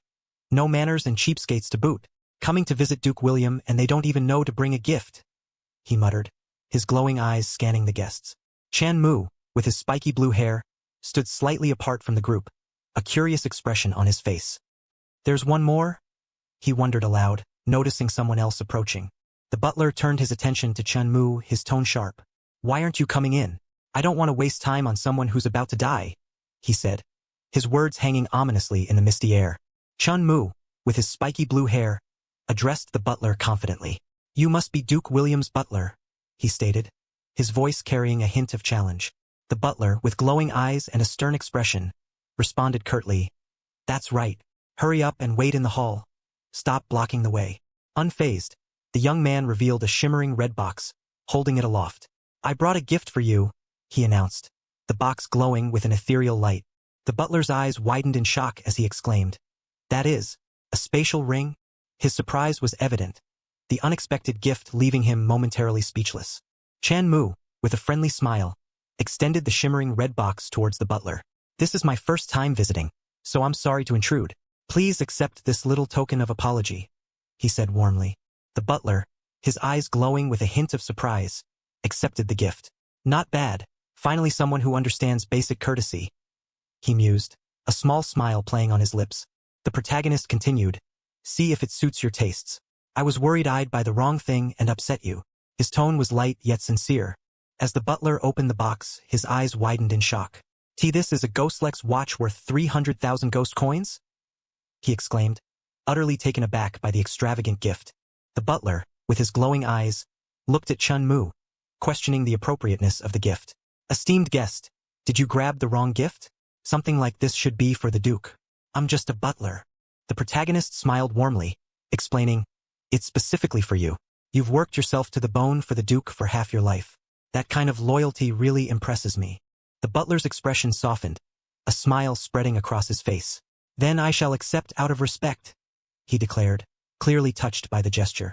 With a newfound camaraderie, the butler assured him, "I may just be a butler, but I still have a bit of authority. As long as I'm here, you can enjoy your stay. I guarantee you'll walk out of the Mist Museum without a scratch." Chun Mu, with a confident smile, assured the butler, "I'll be counting on you then." His eyes sparkled with determination as he thought to himself, swapping a mere few 100,000 for a life-saving talisman was more than worth it. Walking alongside the butler in the dimly lit corridor, the young man listened as the butler inquired, "By the way, are those people who came in earlier your friends? Do you want them to get any special treatment?" The protagonist shook his head slightly, a calm expression on his face. "No, I don't know them," he replied, his voice steady and assured. The butler nodded, his glowing eyes reflecting a hint of understanding. "Understood. There's still some time before the Duke's banquet. Until then, there will be a little minigame.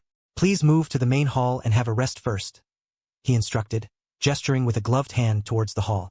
The grand hall was bathed in a mysterious purple glow, the spiral staircases adding an air of elegance and intrigue. In the center, a group of people gathered, their expressions tense.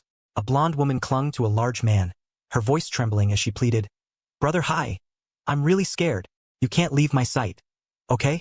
The man nodded, trying to reassure her. Nearby, a mustached man watched with disbelief as Chun Mu, the protagonist, walked confidently beside the butler. "What the hell? How did that kid get so chummy with the butler?" he muttered, his eyes wide with surprise. Meanwhile, the butler, maintaining his composed demeanor, offered a glass of tea to Chun Mu. "Please enjoy some tea," he said politely. The young man accepted it with a grateful nod, replying, "Thank you." The blond man, his expression tense, whispered to his companion.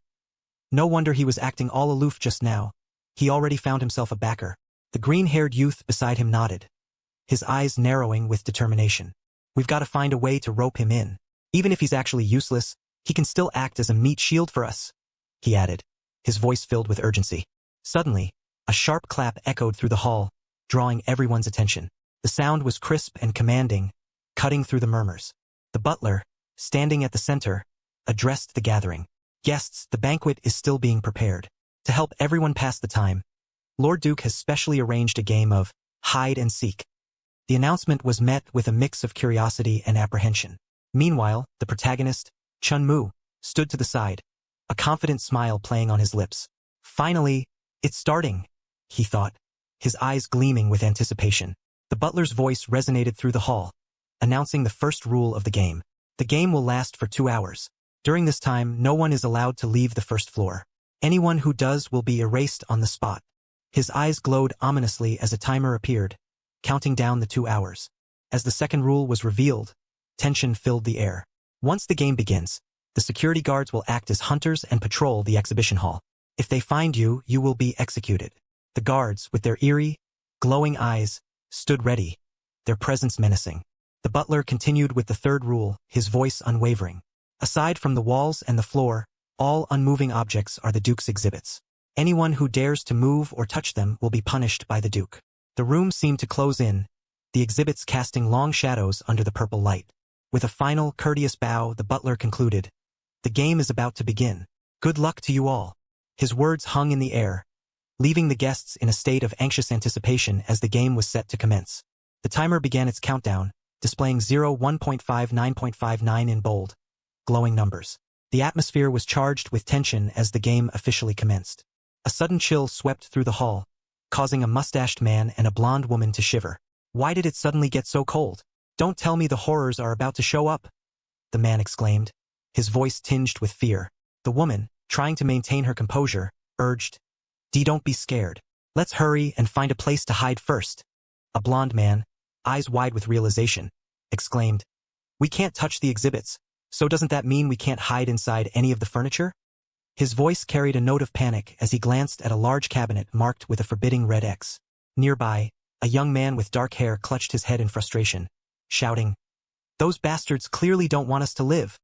His expression was one of desperation, the purple light casting eerie shadows around him. Chun Mu, standing calmly amidst the chaos, thought to himself, "The way out has to be hidden in the rules. I've got a get out of death token. So this is the perfect chance to hone my ability to find a path to survival." His eyes were focused, determined to uncover the secret to their escape. The hall was enveloped in a swirling purple mist, the grand architecture looming ominously as the game continued, each second ticking away with the potential for danger. Two men with glowing eyes and sinister smiles emerged from the shadows, their presence adding to the eerie atmosphere of the hall. The purple mist swirled around them, casting an ominous glow. A blonde woman, her face filled with terror, pointed towards the figures, exclaiming, There's a ghost." Her voice echoed through the grand hall, drawing attention to the threat. Suddenly, she was silenced by a sharp slap, her head snapping to the side as she was told to shut up. The impact left her stunned, her eyes wide with shock. A mustached man, standing beside her, whispered urgently, "Yelling like that, do you want to get spotted?" His expression was one of frustration and fear, urging her to remain quiet to avoid detection.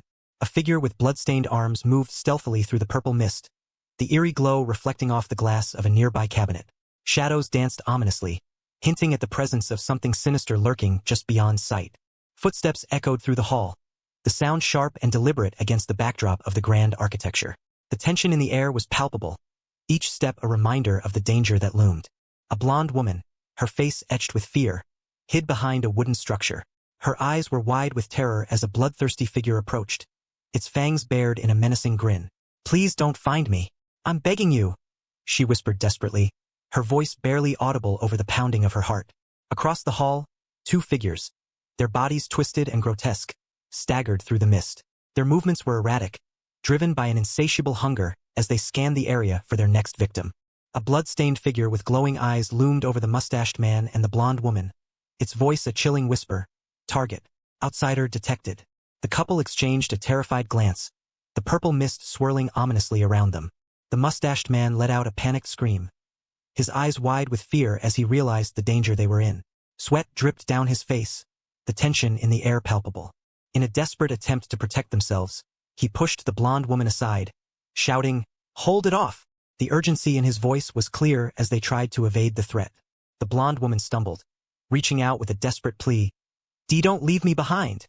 Her voice echoed through the grand hall, filled with fear and desperation as the mustached man ran ahead, leaving her behind in the swirling mist. The blonde woman sat on the floor, her eyes wide with fear as she looked up at the towering figure before her. "Why didn't this horror kill me?" she wondered aloud, her voice trembling in the oppressive silence. Nearby, two young men stood frozen, their eyes locked on a blood-stained figure approaching them. "It's over, we've been found," one of them exclaimed, panic evident in his voice as the creature advanced. The black-haired youth, Chun Mu, quickly assessed the situation. "You find a way to stall him," he instructed his companion, determination in his eyes. "I'll circle around back and sneak attack." The other nodded, his face pale but resolute. I got it," he replied, steeling himself for the task ahead. With a surge of adrenaline, the blonde youth charged forward, shouting defiantly, "Come on then, if you've got the guts." His voice echoed through the mist, a challenge thrown into the face of danger. The blonde youth grappled with the skeletal figure, his voice urgent as he shouted, "Bro, I've got it pinned. Hurry and smack it from behind." The creature's hollow eyes glowed ominously as it taunted, "Idiot, that guy ran off ages ago." Shock and betrayal filled the young man's face as he cried out, "Zhao Xiong, I even saved your life, and you still sold me out." A sinister grin spread across Zhao Xiong's face as he charged forward, his voice dripping with malice. "Moron, the only reason I'm still alive is because I've never had a problem backstabbing people and selling out my buddies." Chun Mu stood amidst the eerie glow of the purple mist, his expression contemplative as he surveyed the surroundings. No one is allowed to touch the exhibits, nothing is allowed to be moved. He mused, the weight of the rules pressing upon him. A spark of realization lit up his eyes. "I get it. So the path to survival is hidden here," he exclaimed, a newfound determination in his voice. With a confident smirk, he decided, "Let's test my theory with this." His gaze shifted to a blood-stained figure lurking in the shadows, its presence a reminder of the danger that loomed. The creature's eyes glowed menacingly as it sneered, "Found you. Stop struggling and die quietly." The tension in the air thickened, the confrontation inevitable. The black-haired youth, Chun Mu, stood confidently in the eerie glow of the purple mist, facing a blood-stained figure. The creature taunted him, "Then come over here and do it." With a calm demeanor, Chun Mu smirked, his eyes glinting with a dangerous edge. "If you don't run now, I really will kill you," he warned, his voice steady and assured. The protagonist's expression remained unfazed as he continued, "If you touch me, you'll die instead." His words carried a chilling certainty, leaving no room for doubt. The creature's eyes widened in disbelief, a bead of sweat forming on its brow. "What nonsense is that? How could I die?" it questioned, its voice tinged with a mix of fear and confusion.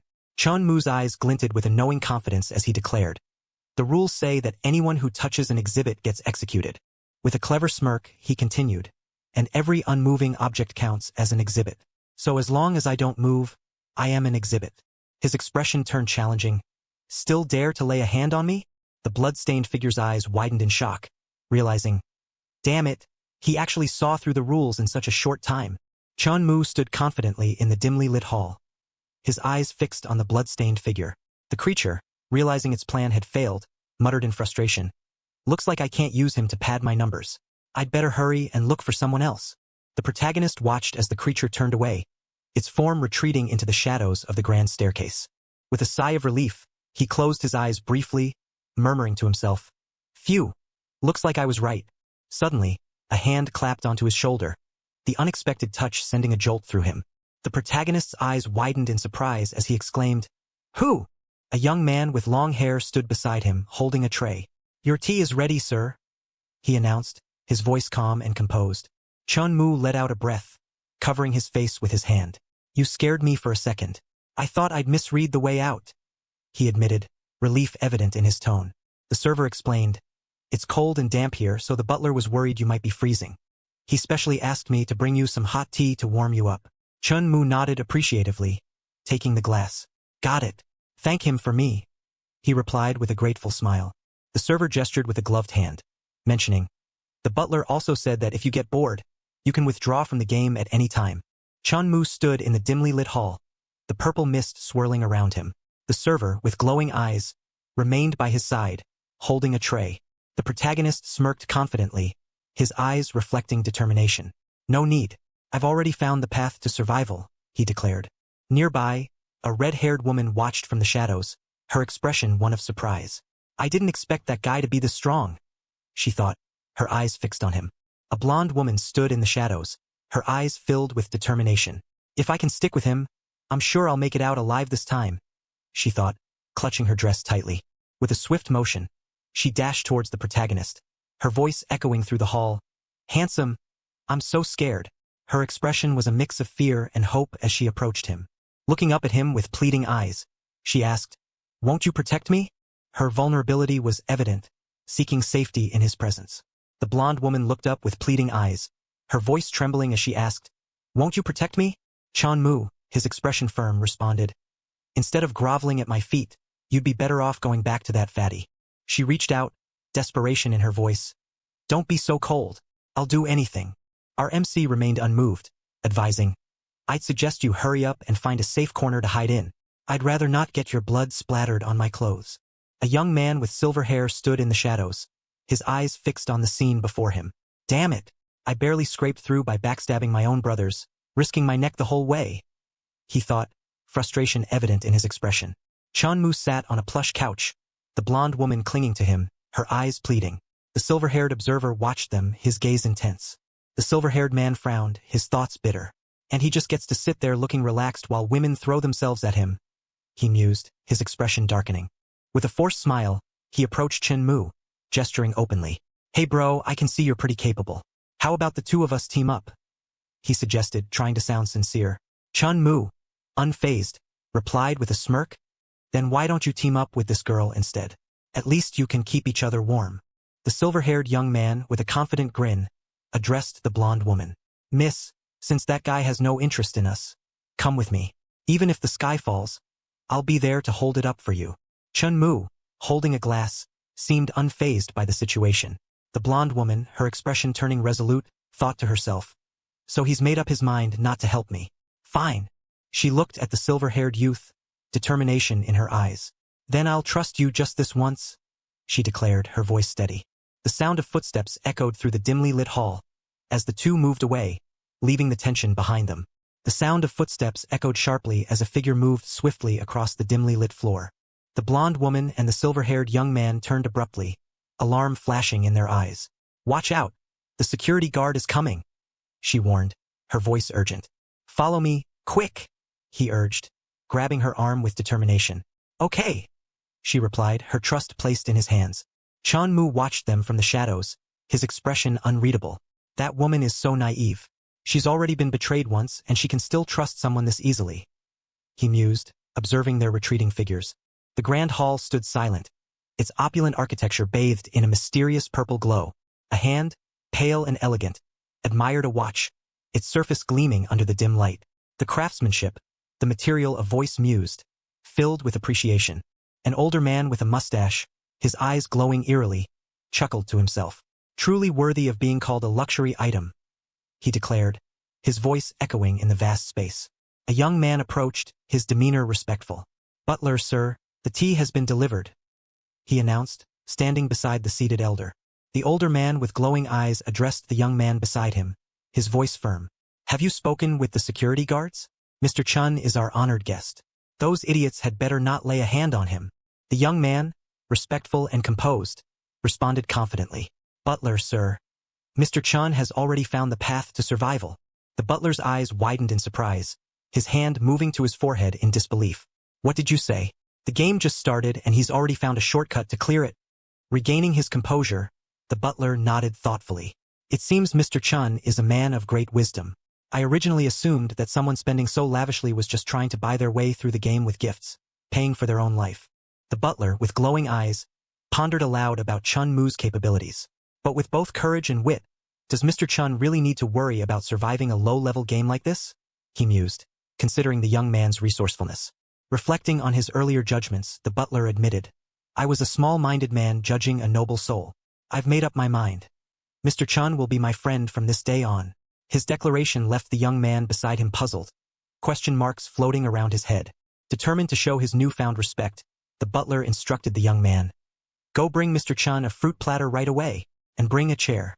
No, just move the sofa I'm sitting on over there. The young man nodded. Understood. I'll see to it at once. On the first floor of the exhibition hall, the young man approached Chun Mu, who sat relaxed, offering him the fruit platter. The atmosphere was calm, the purple glow casting a serene light over the scene. Chun Mu, with his spiky blue hair, stood amidst the eerie purple glow of the hall.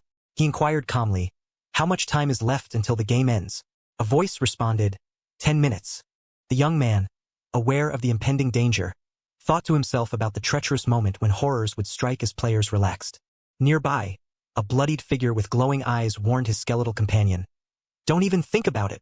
Mr. Chun is a VIP personally named by the butler. If you hurt him, we'll both be packing our bags and getting kicked out. The skeletal figure nodded, urging. Then let's hurry and go after the other three. I haven't hit my quota yet. His companion agreed. Let's go. Suddenly a loudspeaker blared, "Attention, players. 10 minutes remaining until the end of the game." The announcement echoed through the hall, heightening the tension. A young man with gray hair leaned in close to a blonde woman, his voice smooth as he spoke. "Beauty, I've been protecting you all this time. There's only 10 minutes left now. Shouldn't you give me a little reward?" The blonde woman, her cheeks flushed, responded with a playful smile. "My brother Zhao, you're truly the most reliable, most manly man around." He grinned confidently, his eyes gleaming with self-assurance. "Of course. How could any of those other guys ever compare to me?" She giggled softly, her hand resting on his chest. "Brother Zhao, be gentle with me." He chuckled. "No problem." The blonde woman gasped, her eyes wide with terror as she clutched the arm of the gray-haired man.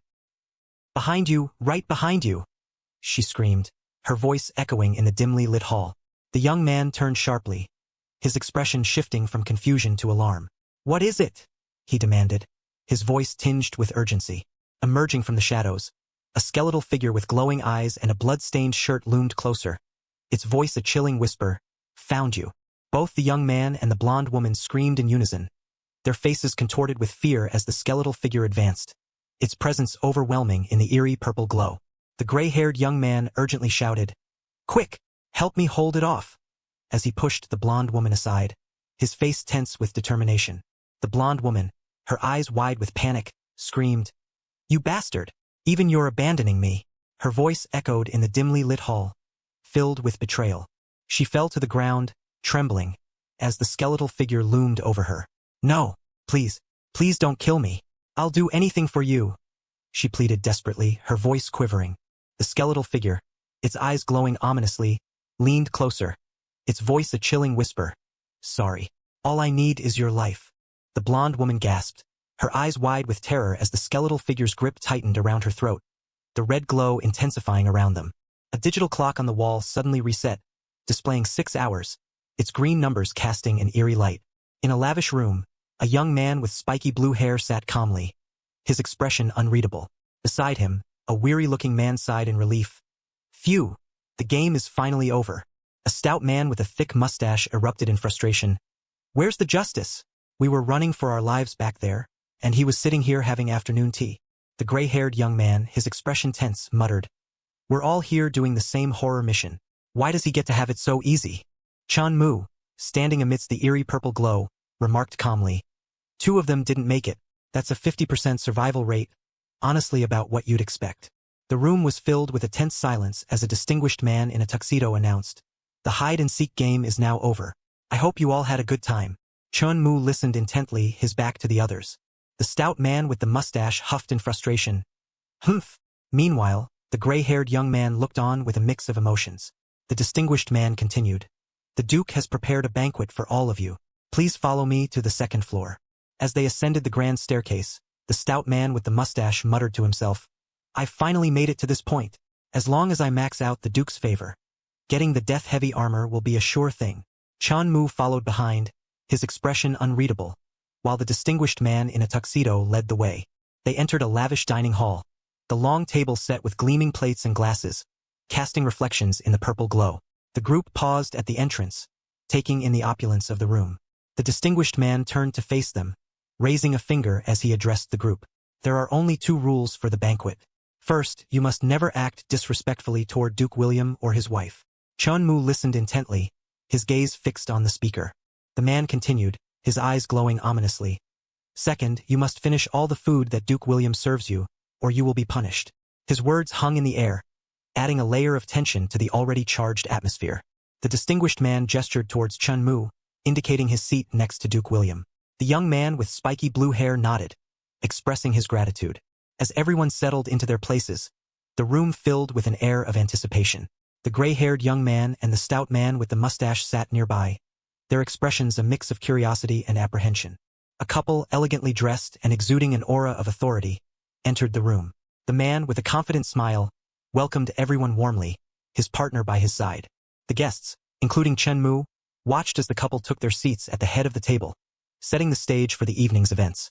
With a commanding gesture, the distinguished man snapped his fingers, calling out, "Servants, bring out the dishes for our distinguished guests." The room was bathed in a purple glow as a tall servant approached, carrying a tray. The gray-haired young man and the stout man with the mustache watched with a mix of anticipation and unease. As the plates were set before them, a strange green vapor rose from the food. The gray-haired youth stared at the dish, thinking, "This stuff clearly isn't meant for humans to eat." The stout man, eyes wide with disbelief, exclaimed, "What the hell is all this?" His voice echoed in the tense atmosphere, the green mist swirling ominously around him. The man with the confident smile, Duke William, addressed the guests with a gracious offer. "To show my sincerity, allow me to personally divide the food for everyone." His red eyes gleamed under the purple glow, adding an air of mystery to his words. Chun Mu, the young man with spiky blue hair, stepped forward, addressing the Duke with respect. "Duke William, forgive my boldness. I've prepared a small gift and would like to present it before the banquet begins." His tone was polite, yet firm, as he held the Duke's attention. The Duke's expression shifted to one of intrigue. He responded, clearly pleased. "So many people, and finally one who understands courtesy."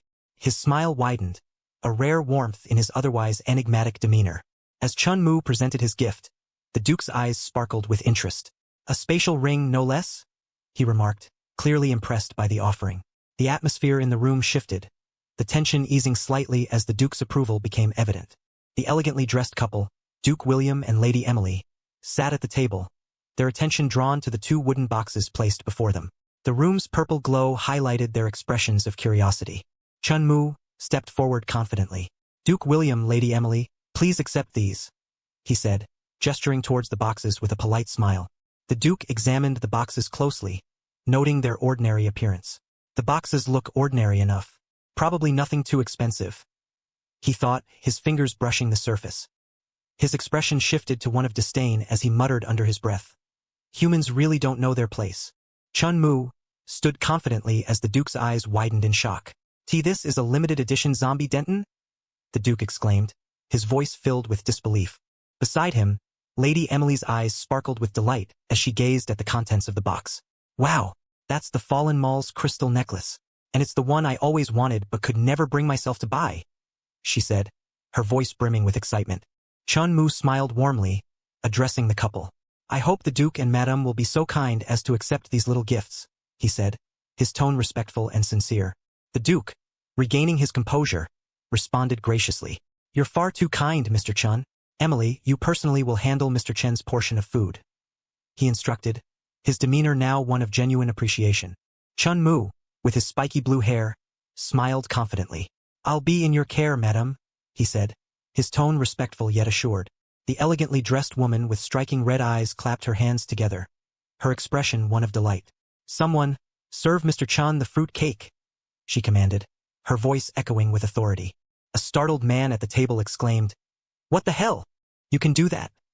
As the server presented a beautifully plated dessert to Chun Mu, the young man accepted it with a nod, his demeanor calm and composed. Facing the blond man in the red suit, Chun Mu expressed his gratitude. "Thank you for the hospitality," he said warmly. The man replied with a satisfied smile. "I'm glad it's to your liking, Mr. Chun." The atmosphere was one of mutual respect and appreciation. A man with a thick mustache and a determined expression pondered his next move. "Why didn't I think of that?" he mused, considering the possibility of bribing the horrors in advance.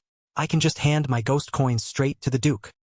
His eyes gleamed with ambition as he glanced at the young man with spiky blue hair nearby. "That brat's gifts can't possibly be more valuable than my ghost coins," he thought confidently. Approaching the table where Duke William and Lady Emily sat, he announced with a flourish, "Duke William, Lady Emily, I've also prepared gifts for the two of you." His voice carried a note of triumph. The Duke, with his striking red eyes, leaned forward with interest. "Bring them here and let me see," he replied, a curious smile playing on his lips. The man with the thick mustache discreetly slipped a ghost coin into his shoe, a green mist swirling around it. With a confident smile, he presented the coins to the Duke, saying, "Please accept them, my Lord Duke." The Duke, with his striking red eyes, looked on with a stern expression. Suddenly, the Duke's demeanor shifted to anger. "Bastard, are you humiliating me? Someone, drag him down," he shouted, his voice echoing through the room. The elegantly dressed woman beside him covered her mouth in shock. The mustached man found himself on the floor, a look of disbelief on his face.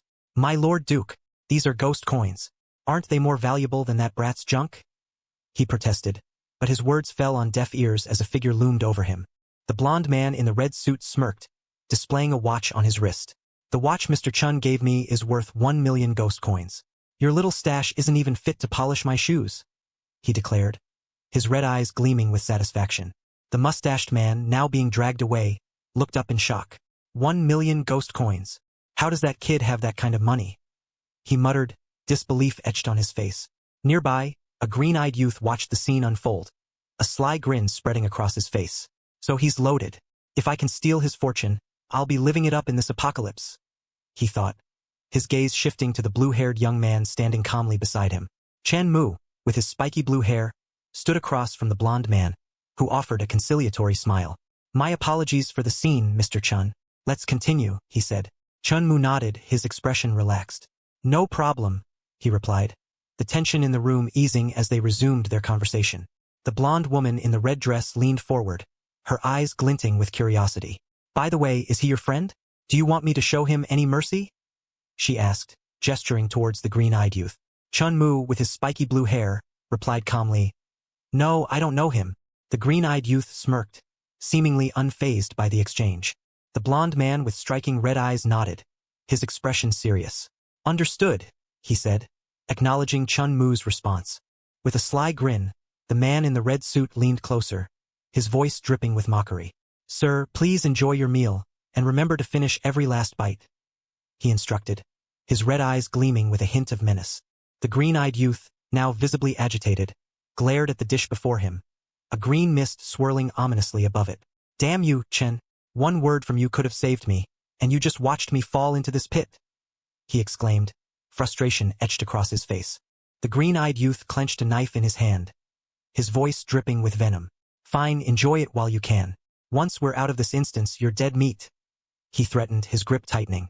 Across the table, Chun Mu, with his spiky blue hair, sat relaxed, sharing a light moment with the blonde woman and the man in the red suit.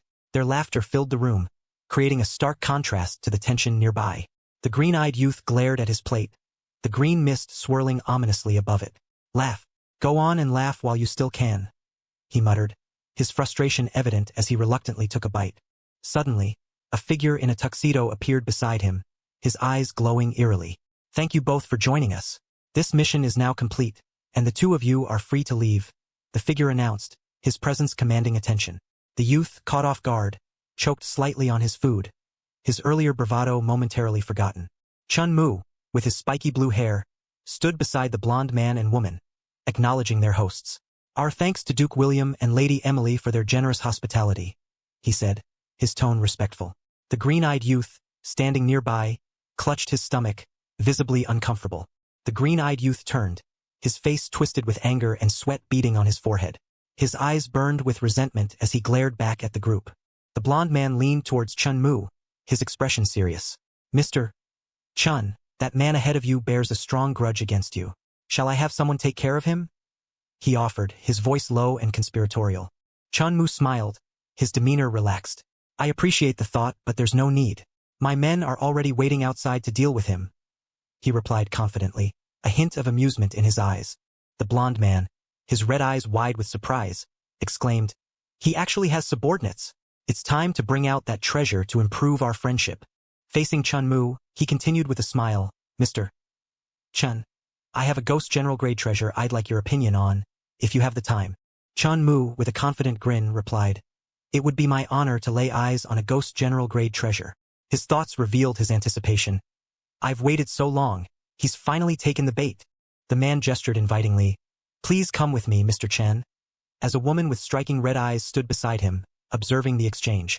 The main gate of the Mist Museum Manor loomed under a canopy of stars, shrouded in a mysterious purple mist. A young man with silver hair stood anxiously before the closed gate, frustration etched on his face. The gate's already closed. Why hasn't that little punk come out yet? He muttered, glancing around nervously. Clutching his stomach, he grimaced in pain. Damn it, my stomach hurts so bad, he groaned, leaning against the gate for support. I'd better go buy some medicine first, he decided, his discomfort evident. Meanwhile, a green-haired youth spotted a taxi nearby. Luck really is on my side. There's actually a taxi in this godforsaken place, he exclaimed, relief washing over him as he prepared to make his escape. The green-haired youth, sitting in the back of a car, urgently commanded, Take me to the nearest hospital. Step on it. The driver, shrouded in shadows, responded with a calm, understood. Clutching his stomach, the young man leaned back, sweat glistening on his forehead. Once I've taken my meds, I'll come back and butcher that brat, he vowed, his voice filled with determination. The driver, now revealed to be a skeletal figure, turned slightly, addressing him with a chilling question. The one you want to butcher is Mr. Chen, right? Shocked, the youth's eyes widened in terror as he pointed a trembling finger at the driver. Why you're a horror? He stammered, fear overtaking his earlier bravado. The skeletal driver, with glowing pink eyes, turned his head slightly, demanding, answer my question. The green-haired youth, panic-stricken, stammered, why yeah, that's right. Chun Mu's got tons of ghost coins on him. As long as you don't kill me, I'll rob him and we can split the coins 50-50. The skeletal figure chuckled darkly. You want to go after my boss? And you think I'll let you live? His foot pressed down on the pedal with a menacing intent. The young man, eyes wide with shock, thought frantically, boss? Just who is that kid, if he can afford to have a horror as his bodyguard? The green-haired youth frantically grabbed the car door handle, his voice filled with desperation as he shouted, I want to get out. Panic etched across his face. He screamed, let me out of the car. His eyes widened in terror, glowing with an unnatural pink hue, as he realized the gravity of his situation. The taxi sped through the misty night, the skeletal driver's voice echoing ominously. Too late. You messed with the wrong person. Try being more careful in your next life. The night was shrouded in an eerie purple mist, with dark silhouettes of birds flying across the sky. The grand, Gothic architecture of a mansion loomed in the background, its presence both majestic and foreboding. Inside, Duke William's study was bathed in a soft, ethereal glow. The room was richly furnished, with books lining the shelves and a grand desk at its center, exuding an air of mystery and history. A figure with spiky blue hair, Chun Mu, entered the room, guided by a masked attendant in a red suit. This way, Mr. Chen, the attendant gestured, his voice polite yet firm. Chun Mu surveyed the room, his eyes landing on an empty cabinet. The juice cabinet is empty. Looks like my gamble paid off, he mused, a hint of satisfaction in his voice as he realized his plan was unfolding as intended. Chun Mu, standing confidently, addressed the elegantly dressed man beside him. I imagine you're a man who appreciates fine beverages, Your Grace. Seeing such a grand cabinet standing empty is truly a pity. The blond man, with a somber expression, replied, Mr. Chun, you might not know, although I was titled Duke for my meritorious service in the Ghost World War back then, I have long since fallen into decline. Our MC smiled warmly. I see. I deeply respect Your Grace's character, so I prepared some rare juices in advance as a humble token of esteem. The Duke's eyes sparkled with delight, hearts floating around him as he thought, top-tier rare fruit extracts worth several million ghost coins, all gifted to me just because he respects my character. The elegantly dressed man, with a broad smile, declared, Mr. Chun, I've decided. We shall be friends from today onward. I also have a gift prepared for you. Please wait a moment. Chun Mu thought to himself with a confident smile. His favorability should be maxed out by now. Time for the protagonist's spotlight. The blond man gestured grandly, revealing a golden suit of armor surrounded by a mystical purple aura, its presence both majestic and awe-inspiring. Mr. Chun, this suit of armor is a treasure I've cherished for half my life. It accompanied me through countless battles, he explained, his voice filled with pride and nostalgia. The golden suit of armor shimmered with a mystical aura, its power evident as the elegantly dressed man explained. As long as you're wearing it, you're immune to all damage below Ghost King level. The armor's capabilities were further revealed. More importantly, it can even resist rule-type attacks, with a cooldown of 1 month. Chun Mu, RMC, considered the implications. So you're saying that if I wear it, I can violate rules inside horror scenes and still avoid punishment? The blond man nodded, his expression sincere. Exactly. You've given me so many gifts, Mr. Chun, and I've little with which to repay you. I'd like to present this armor to you in return. Chun Mu raised his hands, a look of surprise on his face. Something this valuable. I can't accept it, he insisted, his voice filled with genuine hesitation. The blond man's expression turned serious, his eyes narrowing. If you refuse it, Mr. Chun, that would mean you look down on me, he declared, his tone firm and unyielding. Our MC, understanding the gravity of the situation, nodded respectfully. In that case, I'll respectfully accept Your Grace's kindness, he replied, placing a hand on the golden armor, acknowledging the gift with gratitude. As he touched the armor, A mysterious purple energy began to swirl around his hand. "What's this?" he wondered aloud, his eyes widening in curiosity and intrigue. The blond man reassured Chun Mu, explaining with a confident smile, "No need to be alarmed. The armor normally rests inside your body. If you're in danger, it will emerge on its own to protect you." RMC marveled at the sensation, thinking, "I really can feel a powerful horror aura wrapped protectively around me."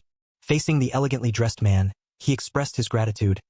"My Lord Duke, I truly appreciate your kindness, but this armor is far too precious. I can't just take it for free." With a decisive gesture, he offered, "Here are 10 million ghost coins. Let's call that my payment for buying it from you." The elegantly dressed man stood in shock, his eyes wide as he exclaimed, "10 million? The room was filled with a radiant glow as stacks of ghost coins floated between him and RMC. With a thoughtful expression, the blond man admired the piles of currency, reflecting on the character of his companion. He doesn't chase small bargains and refuses to let a friend take a loss. Mr. Chun really is a man of outstanding character," he mused, his eyes glowing with admiration. RMC watched as the man extended a hand, offering a beautifully ornate token. "This is my personal token. I'll give it to you as a symbol of our friendship," he declared, the token shimmering with a mystical aura. The blond man continued, his voice filled with sincerity. "If you ever face a crisis, you can use this token to summon me. I'll come to your aid immediately." The room was enveloped in a warm, purple light, sealing their bond with a promise of unwavering support. Chun Mu held the ornate token, his eyes sparkling with delight. "I didn't expect a bonus like this on top of everything else," he exclaimed, the pink background highlighting his surprise and joy. The scene shifted to a vision of the blond man, his presence commanding and powerful. "If I ever run into a problem that ghost coins alone can't solve, I can call on the Duke to handle it," RMC thought, reassured by the promise of aid. Sitting together in a richly decorated room, the elegantly dressed man spoke candidly. "To be honest, I'm planning to acquire a few more horror scenes to consolidate my holdings." Chun Mu listened intently, seeking guidance. "I just don't quite know where to start. Does your grace have any advice?" he inquired, eager to learn from his experienced companion. The elegantly dressed man leaned back on the plush sofa, his expression thoughtful. "To be honest, I'm planning to acquire a few more horror scenes to stabilize my holdings," he admitted, his eyes meeting those of the MC. Chun Mu, sitting beside him, nodded with interest. "I just don't quite know where to start. Do you have any advice, your grace?" he asked, eager for guidance. The blond man considered the question, his hand thoughtfully stroking his chin. "Personally, I think schools are horror scenes with the best growth potential," he suggested, his gaze steady and confident. He continued, a slight smile playing on his lips. "Horrors have needs no different from ordinary people. For high-level horrors, a good school is also an indispensable resource," he explained, his eyes gleaming with insight. Chun Mu's face lit up with understanding. "Exactly. High-level horrors children are just like human kids. Their parents will scramble like crazy for a spot in a good school district," he agreed, his voice filled with newfound enthusiasm. The young man with spiky blue hair stood confidently, a smile on his face as he listened to the words of the man before him. "You're absolutely right, Mr. Chen. As long as the school you buy is good enough, countless high-level horrors will come fawning over you just to get their children admitted," the man assured him, his tone filled with certainty. The elegantly dressed man continued, his expression relaxed and confident. "By then, whenever you need something from them, it'll be as easy as breathing," he added, gesturing with a knowing smile. Chun Mu, the MC, expressed his gratitude. "Many thanks for your guidance, your grace." The blond man responded warmly, "You're too polite, Mr. Chun.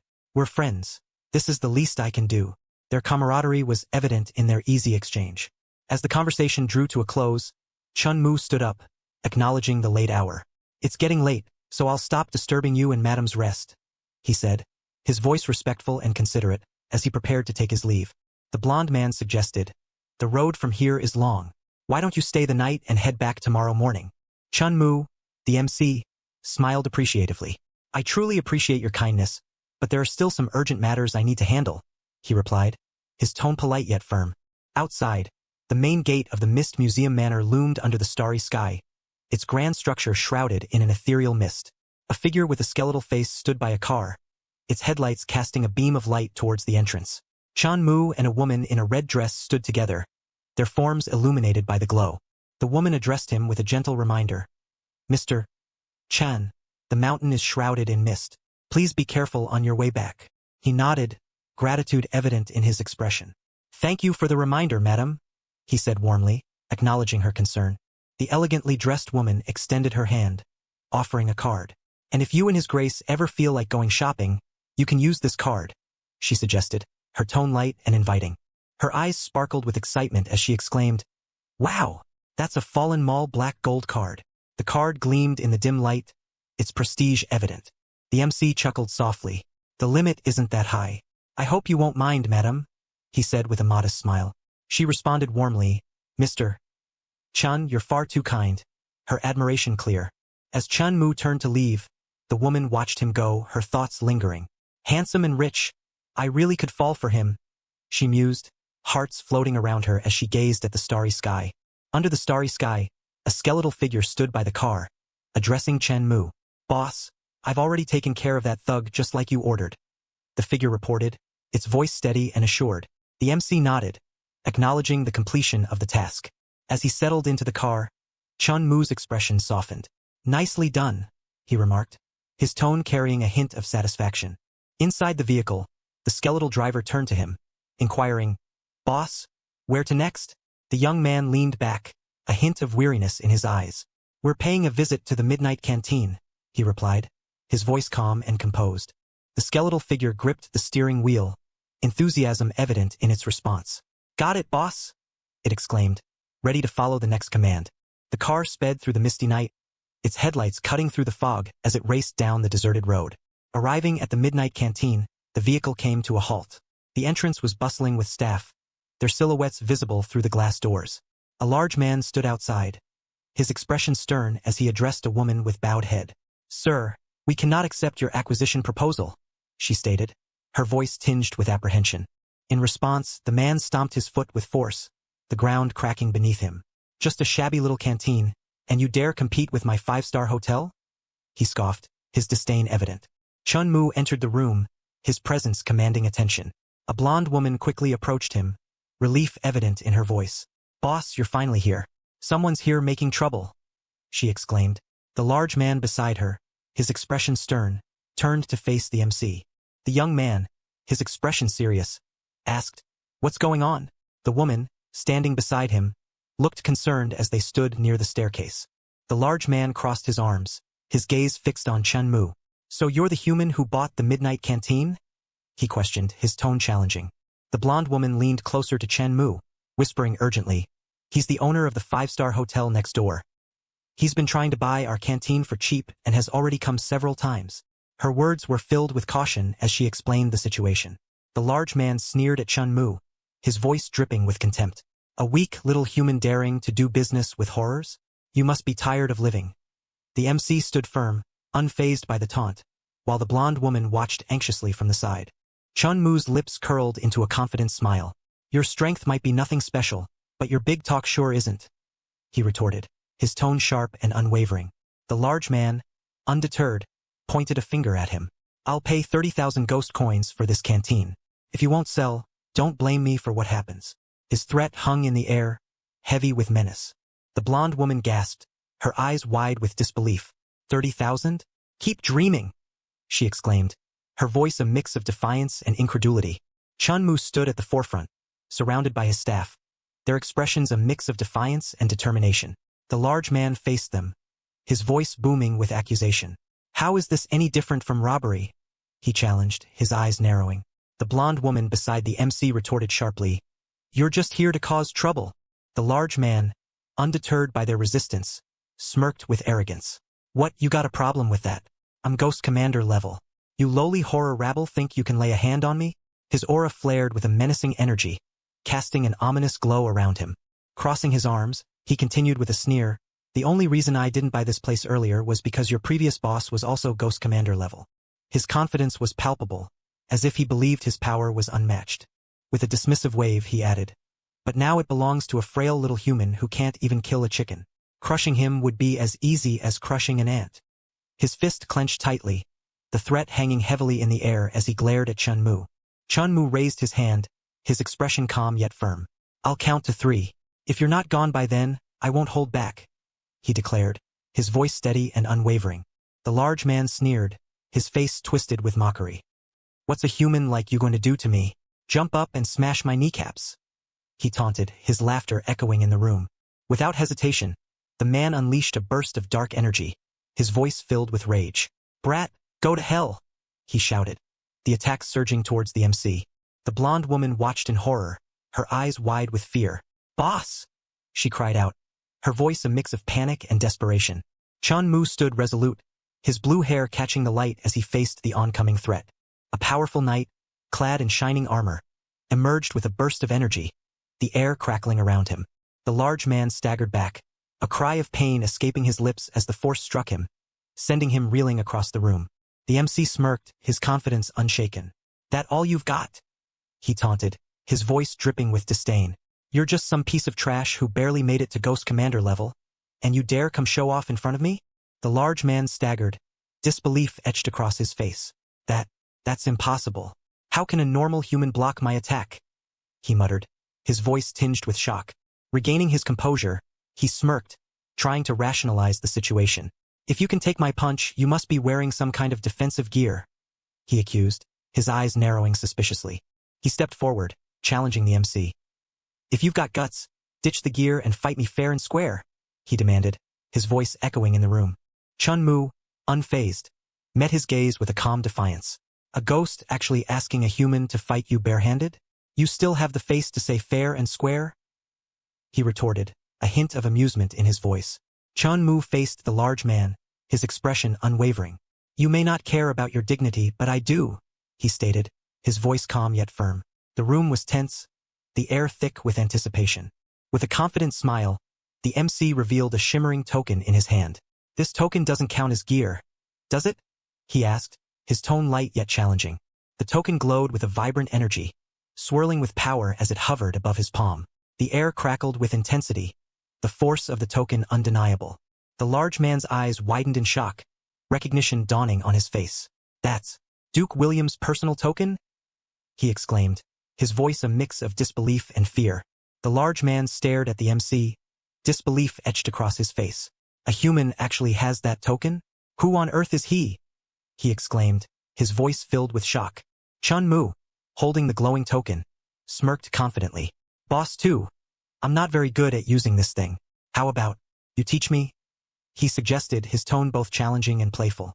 The large man, now visibly shaken, pleaded desperately. Wait. No, Boss Chun. I'll get lost. I'll get lost right now." His voice trembled as he knelt, fear evident in his eyes. Chun Mu stood tall, his blue hair catching the light as he faced the man. Behind him, a group of onlookers, including a blonde woman and several others in uniforms, watched the scene unfold with a mix of awe and respect. The large man, in a frantic attempt to appease, threw himself to the ground. "Boss Chen, your floor got dirty. I'll use my body to wipe it clean for you," he exclaimed, rolling across the floor in a display of submission.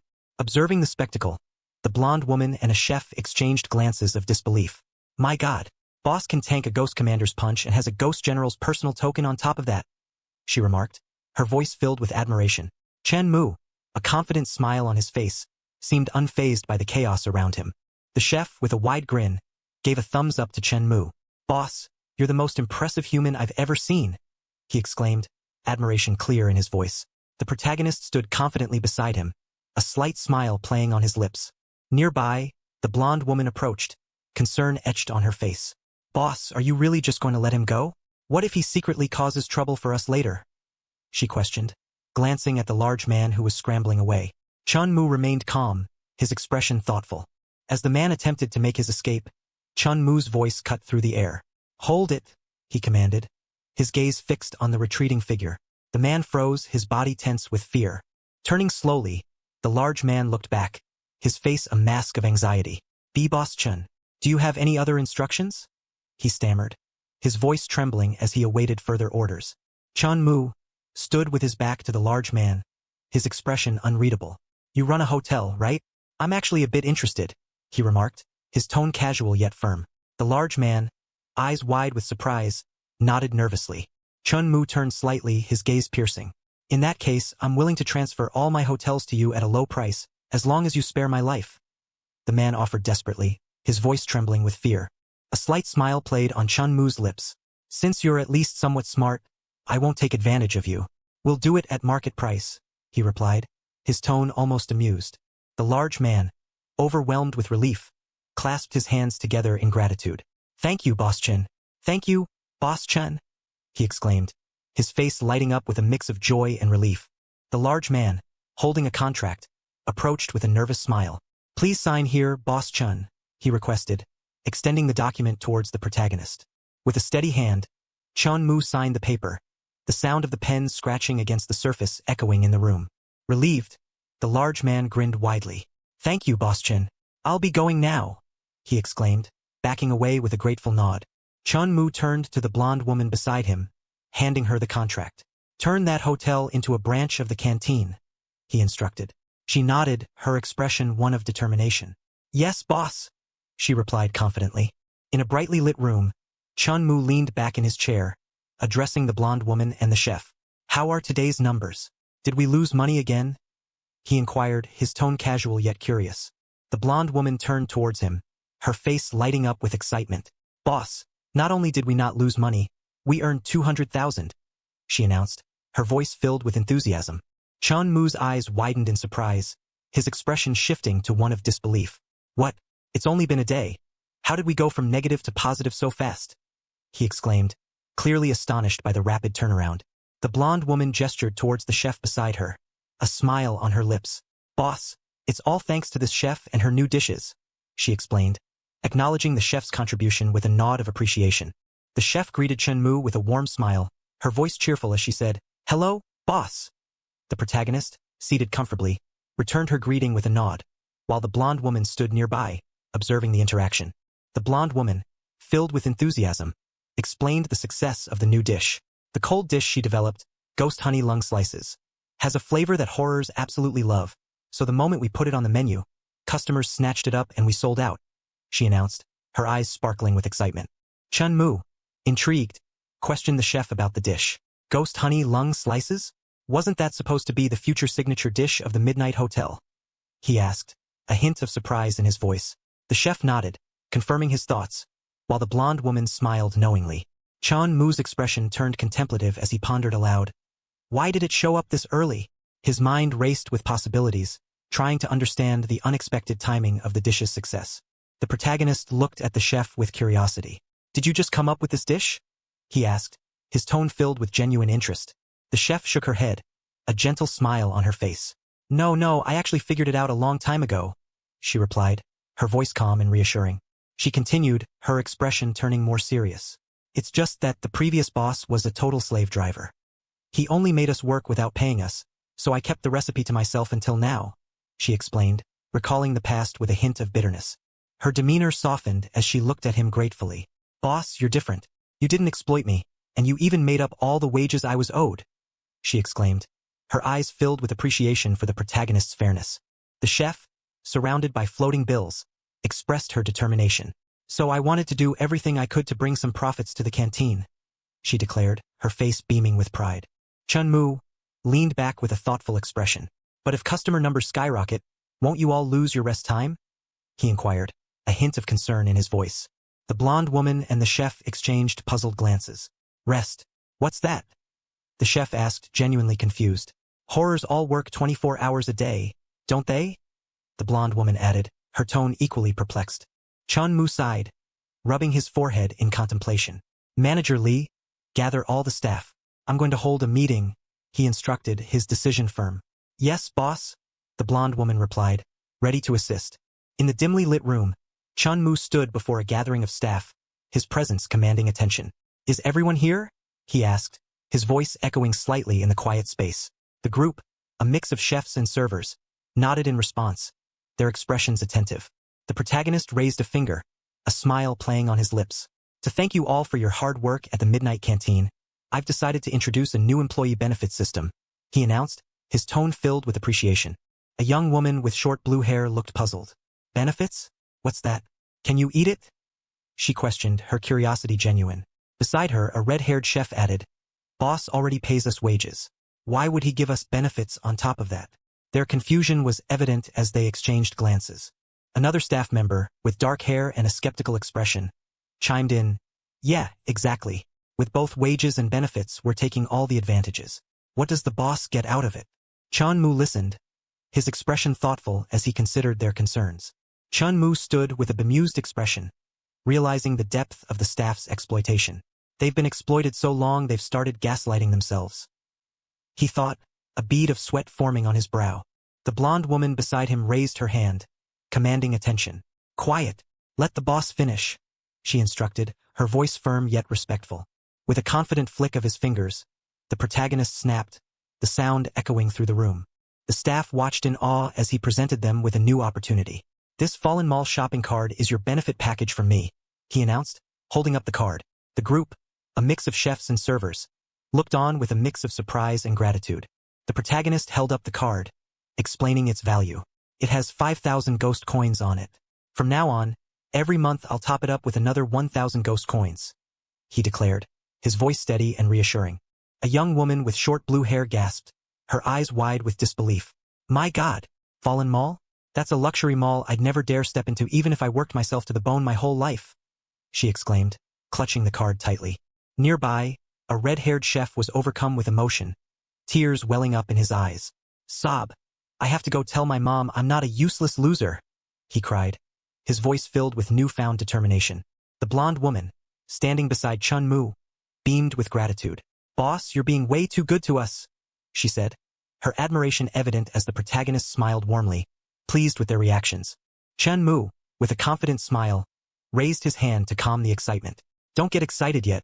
I'm not done. Starting tomorrow, everyone's daily working hours will be reduced to 20 hours, he announced, his tone firm yet reassuring. The blonde woman beside him looked on, her eyes wide with surprise. The protagonist continued. You can spend the remaining 4 hours resting however you like. His expression was one of satisfaction as he spread his fingers, emphasizing the newfound freedom. The staff, a mix of chefs and servers, stood in stunned silence, their expressions a blend of disbelief and awe. The young woman with short blue hair and the red-haired chef exchanged glances, their eyes wide with astonishment. Chun Mu, now appearing in a more playful, chibi form, looked puzzled. What's this? Is it not enough? He wondered aloud, his expression innocent and slightly concerned.